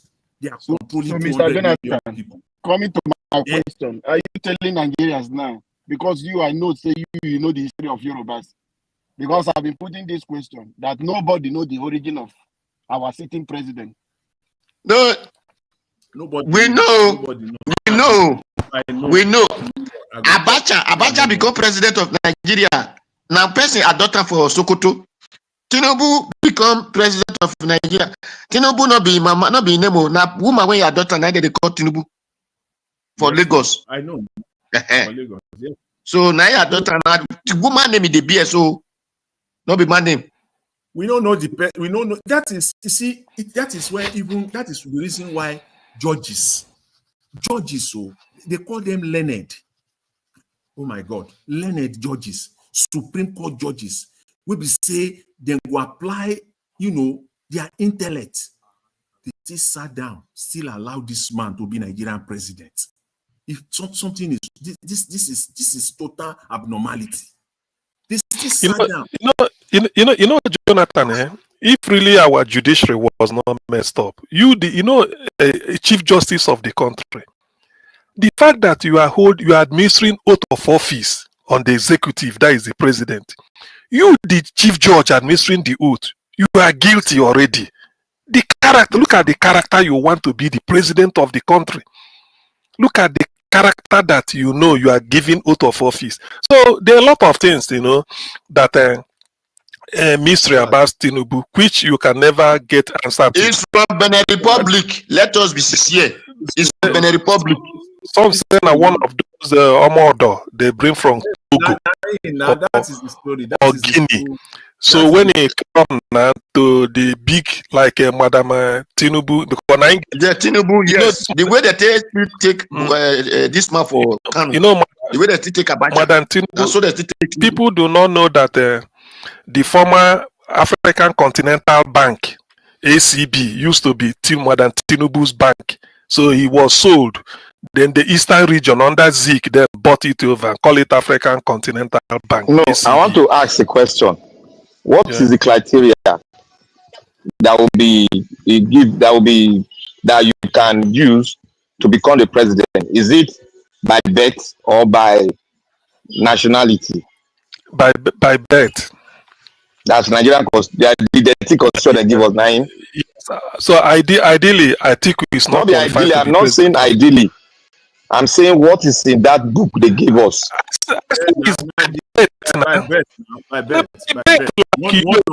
of the parents. It cannot be ideally because if it's the ideal form, both of them are not qualified. Listen. See, Nigeria is crooked. Atiku was not born a Nigerian. He was born a Cameroonian. Atiku became a Nigerian in 1961 because that's why I'm asking that question. Because I want to know the exact position of the constitution. It is now by birth. By birth. Oh, okay. But so Atiku became Nigerian he was born 1946. Yes, he became a Nigerian. I will tell you 1961. Sir. Yes, the difference between Atiku and Tinubu is a big difference. The place Atiku was born is known anywhere. That is the place that still remains. That is, it was called Cameroon, but it's not called Nigeria. It's still exactly that place. No, it's known. Not the person who, it is known. It is known. Not the person who crawl in from another country. They maybe Mama carry a con the consular as a Ocean State. No, that one is exactly his own place. The name changed, but it's his own place. This one come from. Like Abacha came from, they use Abacha, Kodu Babiala, he become president. They bring to the book for Nigeria. History will not be kind. History will not be kind to our generation. Honestly. The man no enter Nigeria as a baby. He enter Nigeria as almost a teenager. Yes, an adult. That one as a teenager. They say it was brought as a house help to this. Tinubu in Lagos is a very big household. So he just came in there to maybe as a house help from there. Maybe, like somebody may say, okay, they went, all those type of things. But that is by the way. You see, because we talked about a military coup before when I left, when I came in. See, there are certain things about this government that baffles me. We read in the papers that there was attempted coup first. Later, they said there was no coup. Now, I've read somewhere that they are trying the 16 people. So what are you trying them for? Baba, no coup at all, no coup. They are trying 16. At least I read in Premium Times. I believe Premium Times because it's a bit genuine. Premium Times online. He said they are trying 16 military officers. Did they mention their names? Did they mention their names? They said there's one they call El Makura. No, they didn't mention the rest, but that one they say is the leader who led it and is working directly under National Security Advisor Nuhu Ribadu. But that is by the way. Why I'm talking about insecurity in Nigeria is if any president wants to fight insecurity in Nigeria, the first thing you do is the root and branch examination of the army. All those repentant Boko Haram identified and flush out. Somebody cannot be a terrorist. Then you arrest the person. Later you say he don't repent. You give him Nigerian citizenship if he's not one before. Wearing uniform. How are you sure that that person cannot be leaking military secret or arms to their friends who never repent? All of them repent. So that is the issue. That is why it's worsening. That spirit the corps, that bond is no longer there. Somebody who was fighting against you is a repentant. Then you put him in the army, paying his salary, and they expect him to come and defend against his former colleagues. It's not possible. You're going to use them as a channel to get whatever they want. That's why you will hear that Boko Haram went and sacked one barracks or imagine. Yes. It's not so that is the conspiracy that they should address. Sir, it is not true. The thing is, the government, the people we call government are the Boko Haram, are this thing. Because if we have people that want to fight Boko Haram, want to fight terrorism, if you want to recruit, you have to recruit everybody from his state and send it to his state to go and be protecting his people. No, very simple. No, but what I'm saying is that no matter where those repentant came from, they should not be part of the army. If they repent, they be on there. You can't bring them inside the army. Say they repent. Does it mean that we don't have able-bodied men that we are going to now put in the army and recruit them? That's what I'm saying. You can bring the people that say they repent are the one who send them now. If you send person work, if you give person work, won't you reward him? All the people that are even involved in this repentant thing, attaching them into the Nigerian army, they have committed a huge crime against Nigeria. Of course, it's a serious crime in itself. All of them should be. They can't go free for it, because how could it be that you are a leader, either a military leader or a political leader, that you arrested somebody as a criminal, and then all you can do, your own way of finding peace and solution, is to bring them back to join the military? Does it even make any sense? No, never judge. Sir, they are not looking for peace. You say for it to continue conquer, is to bring them into the military, not to look for peace. Let me say something here. Let me say something that is very better. You see, the insurgent started what years ago? It started more than 10 years ago. And yes, when we started knowing that they have been recruited, might not be the actual date they started recruitment of the Boko Haram. Because this planning was done a very long time ago. And now, how are we sure? Because in espionage, if you have read some books on espionage, they can replace a soldier with some people, some of the people they arrested. They can swap, and Nigeria is very good in swapping. I told you, even call any Nigerian police person, they do it. Some of them have been released some time ago. They released one on the internet where the Nigerian police were swapping, where they were swapping criminals with another criminal. because No, now the other criminal has money. You see, you see what is being done now. You see what is being done now, eh? The coup they said is a coup. They are going to swap the terrorist people that are joined the military. They are going to swap them to be as the people that committed coup, but they are not going to kill them. They are going to now release them out. But you and I will see, we hear them saying they be charged, they be prosecuted, and they get killed. But they will release them out into the camp of the insurgents. That is what they are going to do. It's very easy. No, Black Panther. That's what they are going to do. Get you. You're saying people that are not terrorists. Mr. Najawo, we just the romance. So. Okay, so people that are non-terrorists were caught as prisoners of war, the way it is. Yes. They said they've repented. They are now part of Nigeria. They don't put them in Nigeria as a regular Nigerian army. Yes, yes. Why the Nigerians that want to join the army will not have chance to enter? Please hold on. Hold on. So they don't join the Nigerian as a regular, Nigerian army. Now, why I believe that is the undoing of our security system is there is no way those people you put there and you start to treat them as if they are the regular soldiers you recruited from different 36 states that went through Nigerian military school, Zaria, then NDA, and then become what they are. What of those their colleagues that didn't repent, that they are still fighting? Don't you know this is a way for them to be getting arms free of charge from Nigeria? Because those soldiers that say they repent, they now have access to as much as possible where their rank entitled them to, and they can be in direct communication with those people. So okay. How can you not be fighting? Did you listen to the information given out today? Which information? Maybe I didn't hear. Which information? Okay, you know the former custom general from Buhari time. That is Hamidu Ali. Is it not? Ali.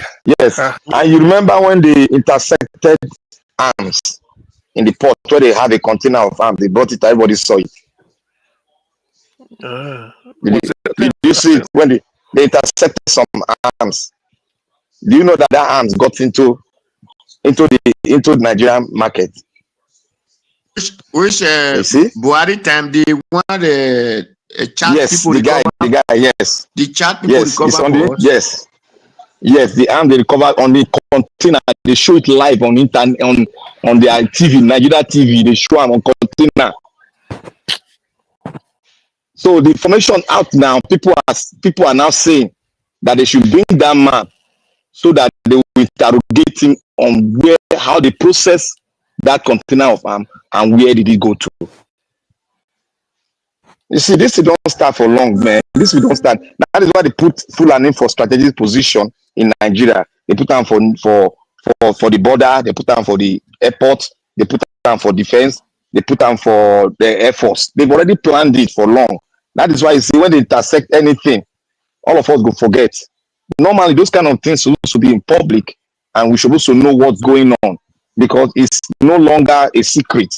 Because you intersected something, you are supposed to tell the Nigerian people that this is what we have done. What about the smoke, the Igbo they intersected? Didn't you see it in public when they were saying they damaged it?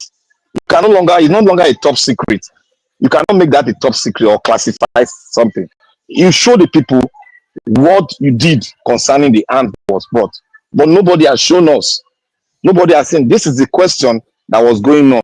That they should call that man back to interview him on what he did with the arms that was seized. Container of arms. It was 2 containers. One was open by the custom. General was there. So these are the things we are not asking. Most of us, most Nigerians are not asking questions. That is why they just catch us unaware and they deal with us. Thank you, Mr. Let me advise our people before I leave.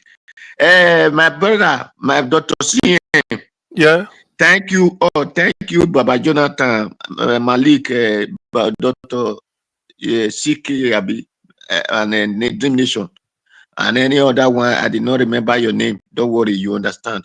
Thank you. Oh, well, one thing is, I love my Igbo people, or they will not understand. But only one thing I see in them, that the unity is what they are lacking. But to them, they have unity. Now, one thing I want to advise, I wish it is the time I used to go to their meeting, I will have tell them in their meeting, all their children, whether you are in Russia, whether you are in Japan, whether you are in China, whether you are in Nigeria, any place you are, send your children to military school. Let them go to police school, Air Force school, Navy school, all of them, whether it is male and the female. By the time they now have much as battalion, if Nigeria country said they will not let them go, it is by fire, by force, they will let them go. So, because since you cannot let us be with you, then let us separate. It will be very easy. The reason that Nigeria government also government are treating them badly is because they see that they said they are few in number, in power, so they are afraid. But by the time all these their children from different military, from different angles come together, then the entire Nigeria government will not even have voice. And that time the South will no longer join them. The West will no longer be there. If there's some stupid West will also be, some stupid South might also be. The Benue, the middle belt will no longer be there with them. So it is very clear that one hand, everything. That is the strategy they're supposed to first put in place. It's not just to come out and say, if you don't do this, let us go. No. That time, by fire, by force, they will let them go. Thank you. God bless you all. That also apply to us too. All right. It also apply to us. So make you notice that they will cut that bridge from Oreo. It also apply to us. So don't always think about other people. Also think about your own defense that you will do. Because one thing that struck one tribe is going to, it has a multiplying effect. Because when something is being fought, there's a way that it will creep into another people, and they want to obtain those. They want to dominate those people too. I'm from Mexico. You know where they call it? My brother, when you are pointing one finger, remember 3 fingers is pointing to you. So you should also make your own defensive position too. So you know where they call Aguta? Aguata is it? Oguta is it? Oguta is in Imo State. That is the river by close to River Niger. I mean, along the River Niger. That's good. That's good. I'm from Oguta. And they are the gas there. So if the thing happen, if you're not farming for Oguta, you farming for Ezike. So not be where Black Ezike, maybe Ezike I know is in Soka, but Oguta is on the west. Ezike is in Enugu. Yes, in Soka area. Yes, it's in Enugu. Yes, in Enugu. Then Oguta. You know why I'm saying this? You know why I'm saying this? Let me tell you why I'm saying this. The issue is that the enemy of everybody, we all know, is everybody's enemy. He does not even choose who is going to be his partner. Those are deceptive partnership. It will happen to everyone. So it is better we all stay together, because even if there is something happening, like what is happening in Israel, it's a 2-state. I believe in a 2-state issue for Nigeria. It's better we not stay together. It's better we not stay together. 2-state. When I say 2-state issue is the best, because the cow people wait, Mr. Odua, don't throw my thoughts away. The reason for 2-state is that in the world now, you have to look at the economy. Okay, you have to look at your yes. You have to look at your size and your economy, and that will make you be able to sit within the leagues of states in the world, because you have economic power. We shouldn't go in splitting ourselves like rabbits, like what Europe did. Europe is coming together now. Why? Because if they come together, they have the economic power, they have the energy, they have everything. But if they split, they are too small. They don't want what happened in the Second World War to happen. So we should learn from a lot of experience. If we are fighting for something, we should be able to break it well and able. Anyway, the thing is, I still believe that whether Tinubu is keeping a joker to his chest, this restructuring. Hey, by the way, is there nothing happening from this Professor Zekome committee? This something. He did So for a no, table. since He did for a table. They don't give an to him. He did in table. He just don't want to do it because he's scared. He's not. Look, that man not get liver like they would see him Mr. now. No get liver like that. Mr. Blampata, do you know that what Europe did favor Europe? Even Yes, though my the favor country is them now.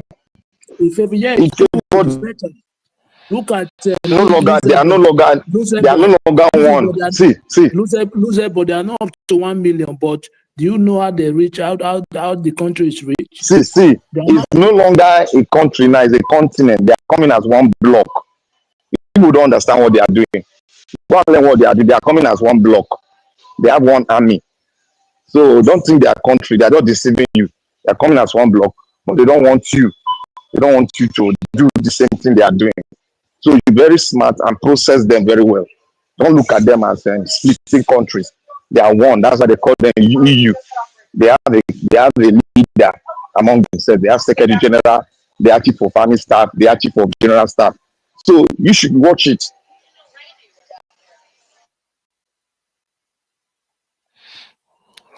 Anyway.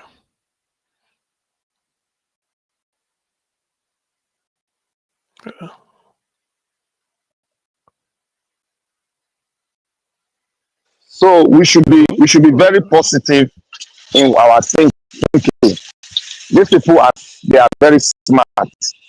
They don't want us to do that. They know that if you come as a one block, it should be stronger than them. So we should be smarter than them. So all this issue of you going the old system, you are thinking of the old system. They are small. Who told you they are small? They joined together to become a one block. They are no longer states. One block. EU, the currency they use? Do they use their country currency?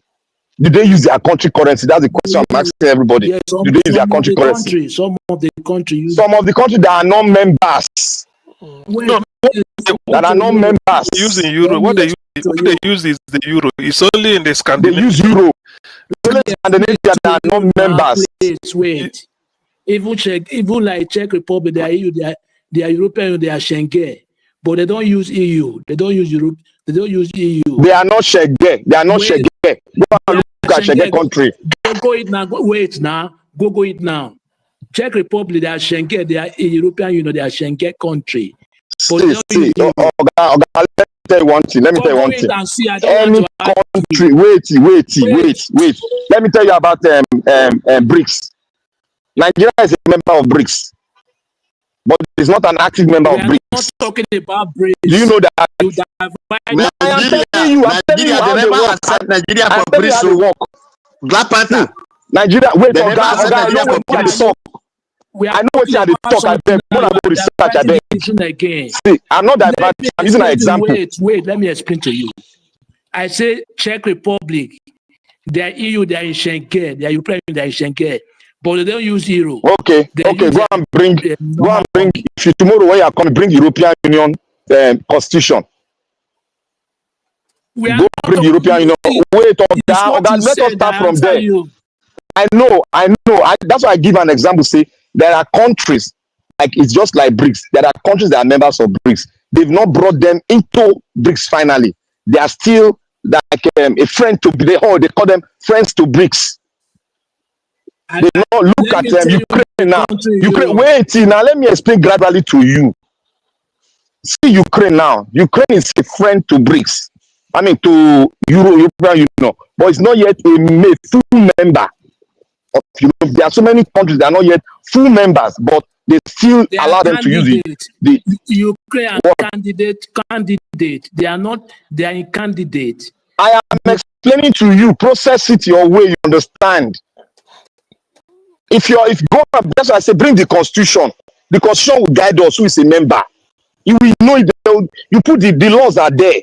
Not be saying what they argue. The laws are in the constitution. You cannot be a member, a full member. You are not using their currency. It's not possible, my brother. Now I told you the country that they are member, they don't use the currency. It's Go for it and say, Black Panther. why are you arguing me? You are arguing me. Black I said, Panther. What is the wait. Let me explain to you. Wait. Black Panther, I tell you, Czech Republic, they are EU, they are Schengen. And you explain why they are not using euro. They use their currency. I don't know. They don't use euro. Yeah, you say you don't know. They are using no. See, Czech Republic. I know they are one of the members. They use krone. They're not using euro. They're using just like Denmark, Sweden, Norway, and Finland. Yeah, they use krone. They use krone.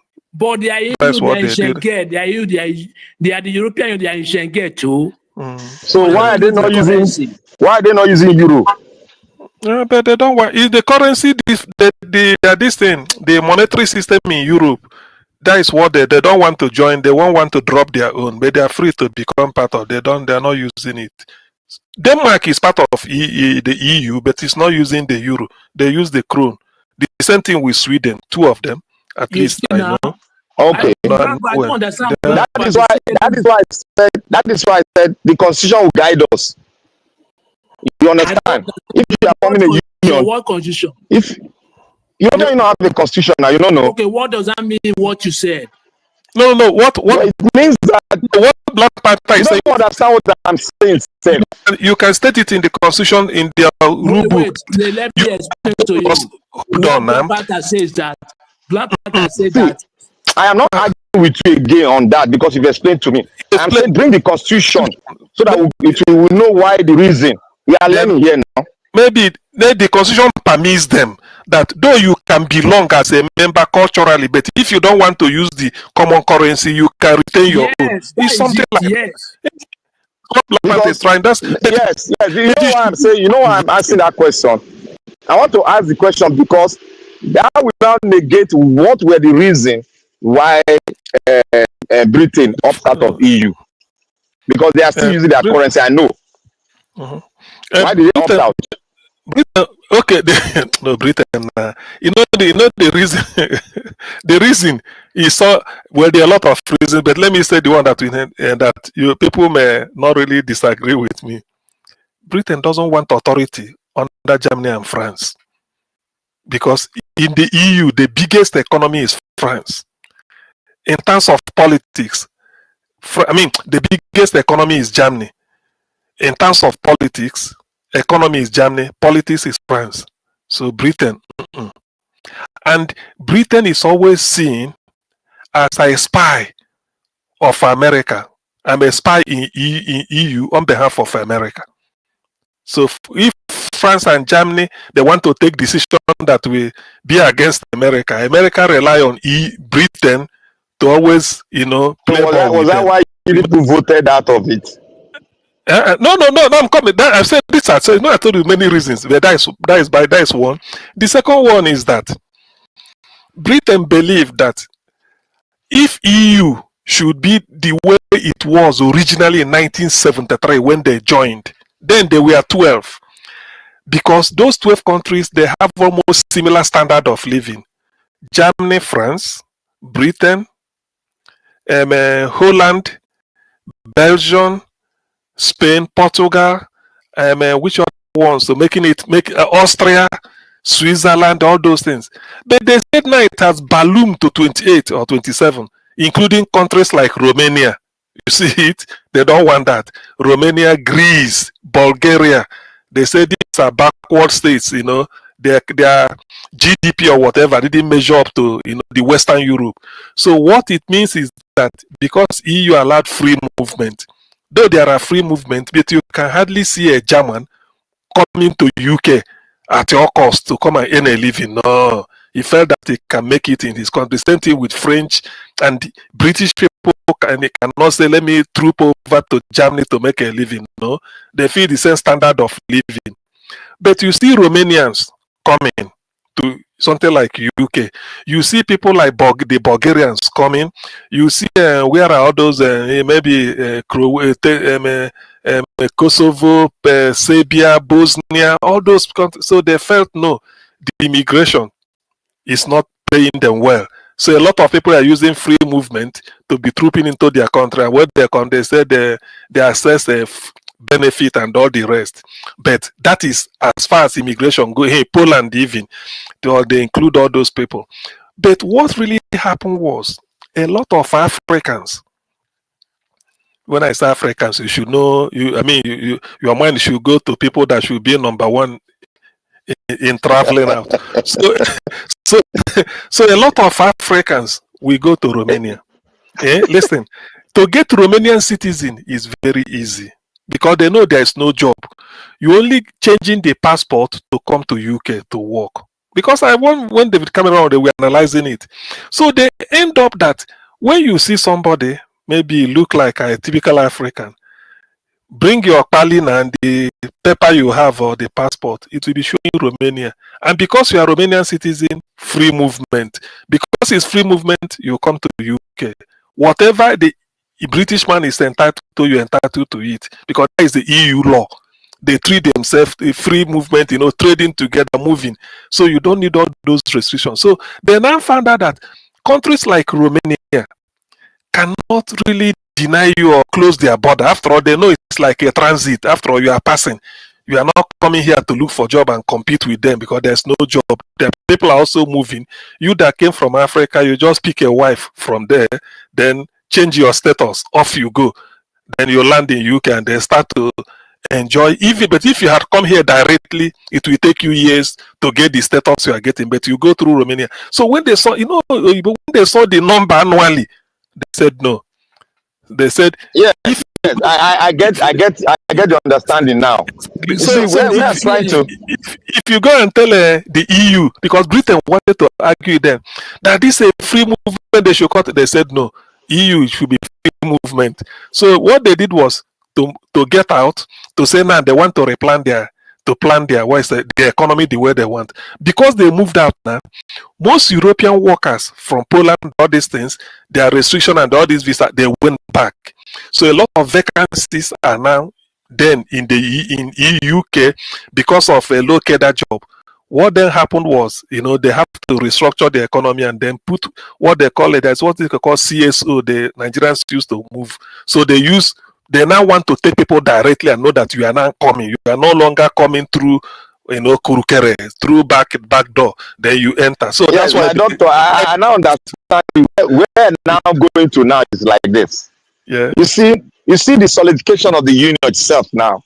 Yeah. Has strengthened them very well. Despite every union always have different kind of clauses. But despite the clauses, it has strengthened them and they know what they are doing. So we should also learn from, in our diversity in Africa, we should learn to be one. Because if you break up in small entity, let me tell you people something. This world is changing. It's evolving. No, Black Panther, just hold on. Yeah. if you do you remember this William Guto, the president of Kenya now? I think he's Guto, is he, or Buto, or what is the name? Ruto, William Ruto. By the way, one of his daughters got married. Igbo man, they marry one of his daughters, just in case. So that man take over everywhere. that man, I don't know how it happened. That man said the thing that Africans should have been doing long time. He said, why is it that in Europe you can move from one country to the other, just carry your national ID card? Europe move easily, but it is difficult for an African to get a visa to another African country. He said we should be moving. I think he made it that Kenya should not be free for anybody if you want to come in. Now Nigeria don't follow suit. Nigeria don't follow suit. So in other ways, they said it is easier for you to get a flight from one African country to Europe. But you can't, it's difficult to get a flight from one African country to another African country, like the one that is near. Say why? Because of restrictions. So Europe are not restricting themselves. They liberalized their travel system, free movement, so many associations, and even they have a Euro song contest, which we haven't got in Africa. They do it every May. So the guy was saying that is what Africa should be doing, and it's better. so that we integrate more in Africa. We integrate more, that somebody in Nigeria can just decide, put your Nigerian passport or national ID card, and you are heading towards Tanzania. When you got there, there's nothing like all these. All you need to know, okay, you're in Nigeria. Then you start finding your level, as long as you can speak the local language or the lingua franca there. So that is what what is it called? That Ruto was saying. And I don't know how many African countries head of state would have sort of identified with it and then start implementing it. That is what we should do more in Africa, because in the way it is, Africa is fragmented. We are still, instead of us to break down some barriers, even if we cannot change the boundary by way of geography, let us use this visa restriction and remove it. Just remove it. Or we can just say, get a national identity card of your country. If you are traveling, find your way. If you can come in at the airport, that's okay. We should stop using visa to get into Africa, because we have one union. That is the essence of EU. Somebody in Germany can decide to enter train, is going to France. Yes, it doesn't require visa. Yes, no visa. That's like that. So we should be doing our own that way. That's what Ruto is saying. And when I heard it, I don't know whether they followed it up. You see what you just said now is the reasons of the youth that we're talking online.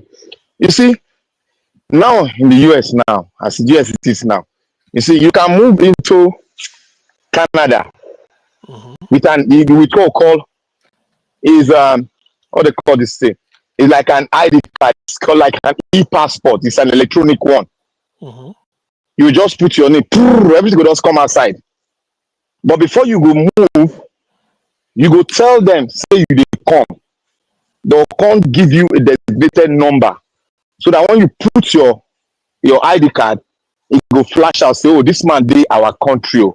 Okay. You understand what I'm saying now? Who are you going to? You from America with Canadian immigration or something? Yes, we'll tell them, say, will they come by just putting your name. It's electronic. It's free. It's electronic. Just tell them. But if you don't get that ID card, you cannot. You now go and apply for a visa. But if you get the ID card, you will not apply. You just tell them, say you they come. They will know, say you they come. So that when you go flash that ID card, you go enter. And if you flash the ID card, you enter. Even your driver license go work alongside with them. If you want rent car there. It's like what America did to UK and some EU countries. They call it ESTA, ESTA, Electronic System for Travel Authorization. UK done the done to us now. He said before we come, we go tell them, say we come. That is ESTA. We are using it too. I have it. So you just go online and then go to, like me now. If I want to go USCIS, United States Citizens, is it something at the immigration? Did you know there's a website like that? Then you say ESTA. If I think what we call it here is it's e-passport. Okay, and I call them. It be like everywhere there your passport book. They put it into a smart card. Okay. They put it into a smart card. Okay. You understand me now? Like say I want to go to any embassy now for America, for anywhere in the world. I'll just flash the ID card. They will know, see this one citizen. They go allow you enter. You can put them for one machine. You go just pump. You go enter. See that one, they don't want to make you carry that passport everywhere. If you do with that e-passport, you can get access to any American stuff. So that is why they did it. If you see if you see the security on it, Jesus Christ.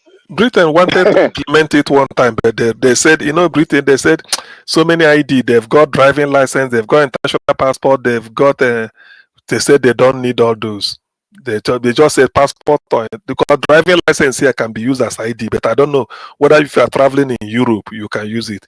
Meanwhile, what we are saying is the same thing. ESTA, when you do it, you don't need the American visa. Yeah, you don't need. You can just take it. Yeah.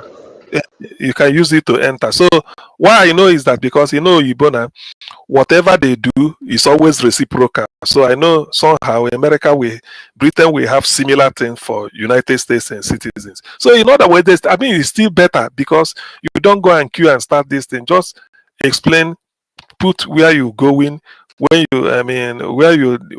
you're going. That is why Nigeria is using their e-passport. e-visa now, visa entry, which is quite good to me. Nigeria is Quite using good visa entry. Yeah, for visa entry now. For which people? For African countries now, visa entry. Entry point. They don't everywhere. they don't use them now. They don't use them now. Nigeria is not a police. It's not a police state now. So, but it's a military state. They are using it now because that is what that's the idea of that. You know that gate. That's the idea of that gate in the airport. That e gate. Yeah, in the airport. That's the idea of that e gate.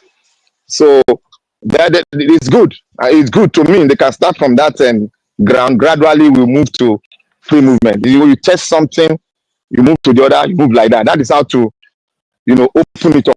The reason why we're not going to benefit this is because we don't have a country yet.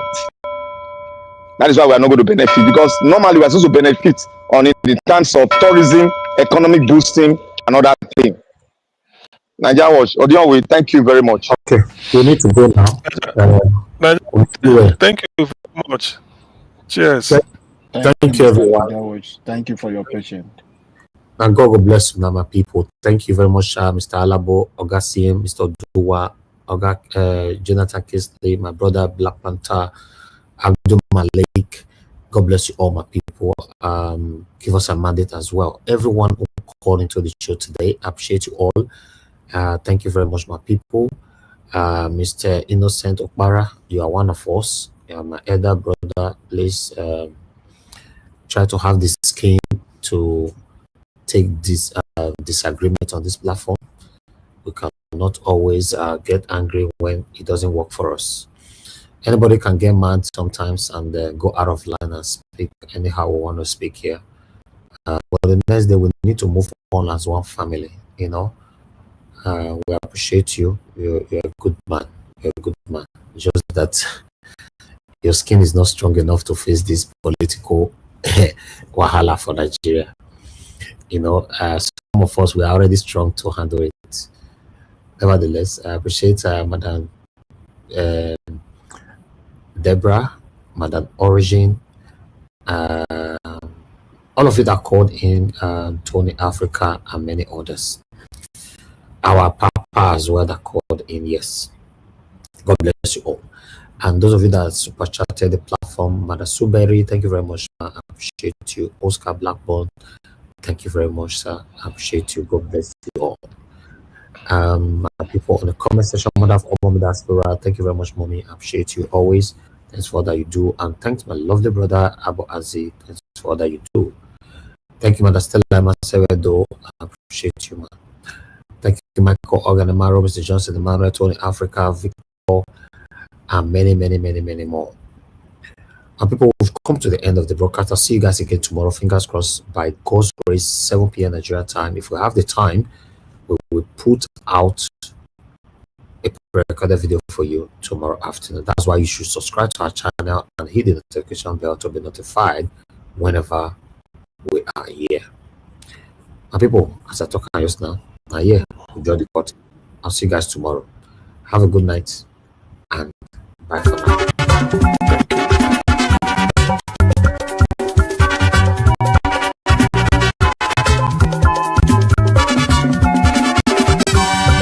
This is the world we are living in. In this world, all of us today, everybody there in motion. Moving to our various stations.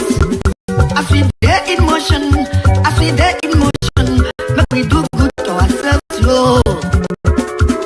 Make we do good to our neighbor. Before we reach our station, every work gets paid. Every work gets paid.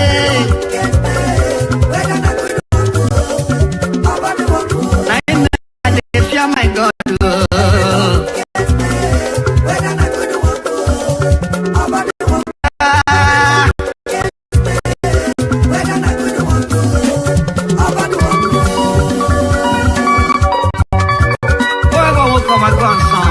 Okay.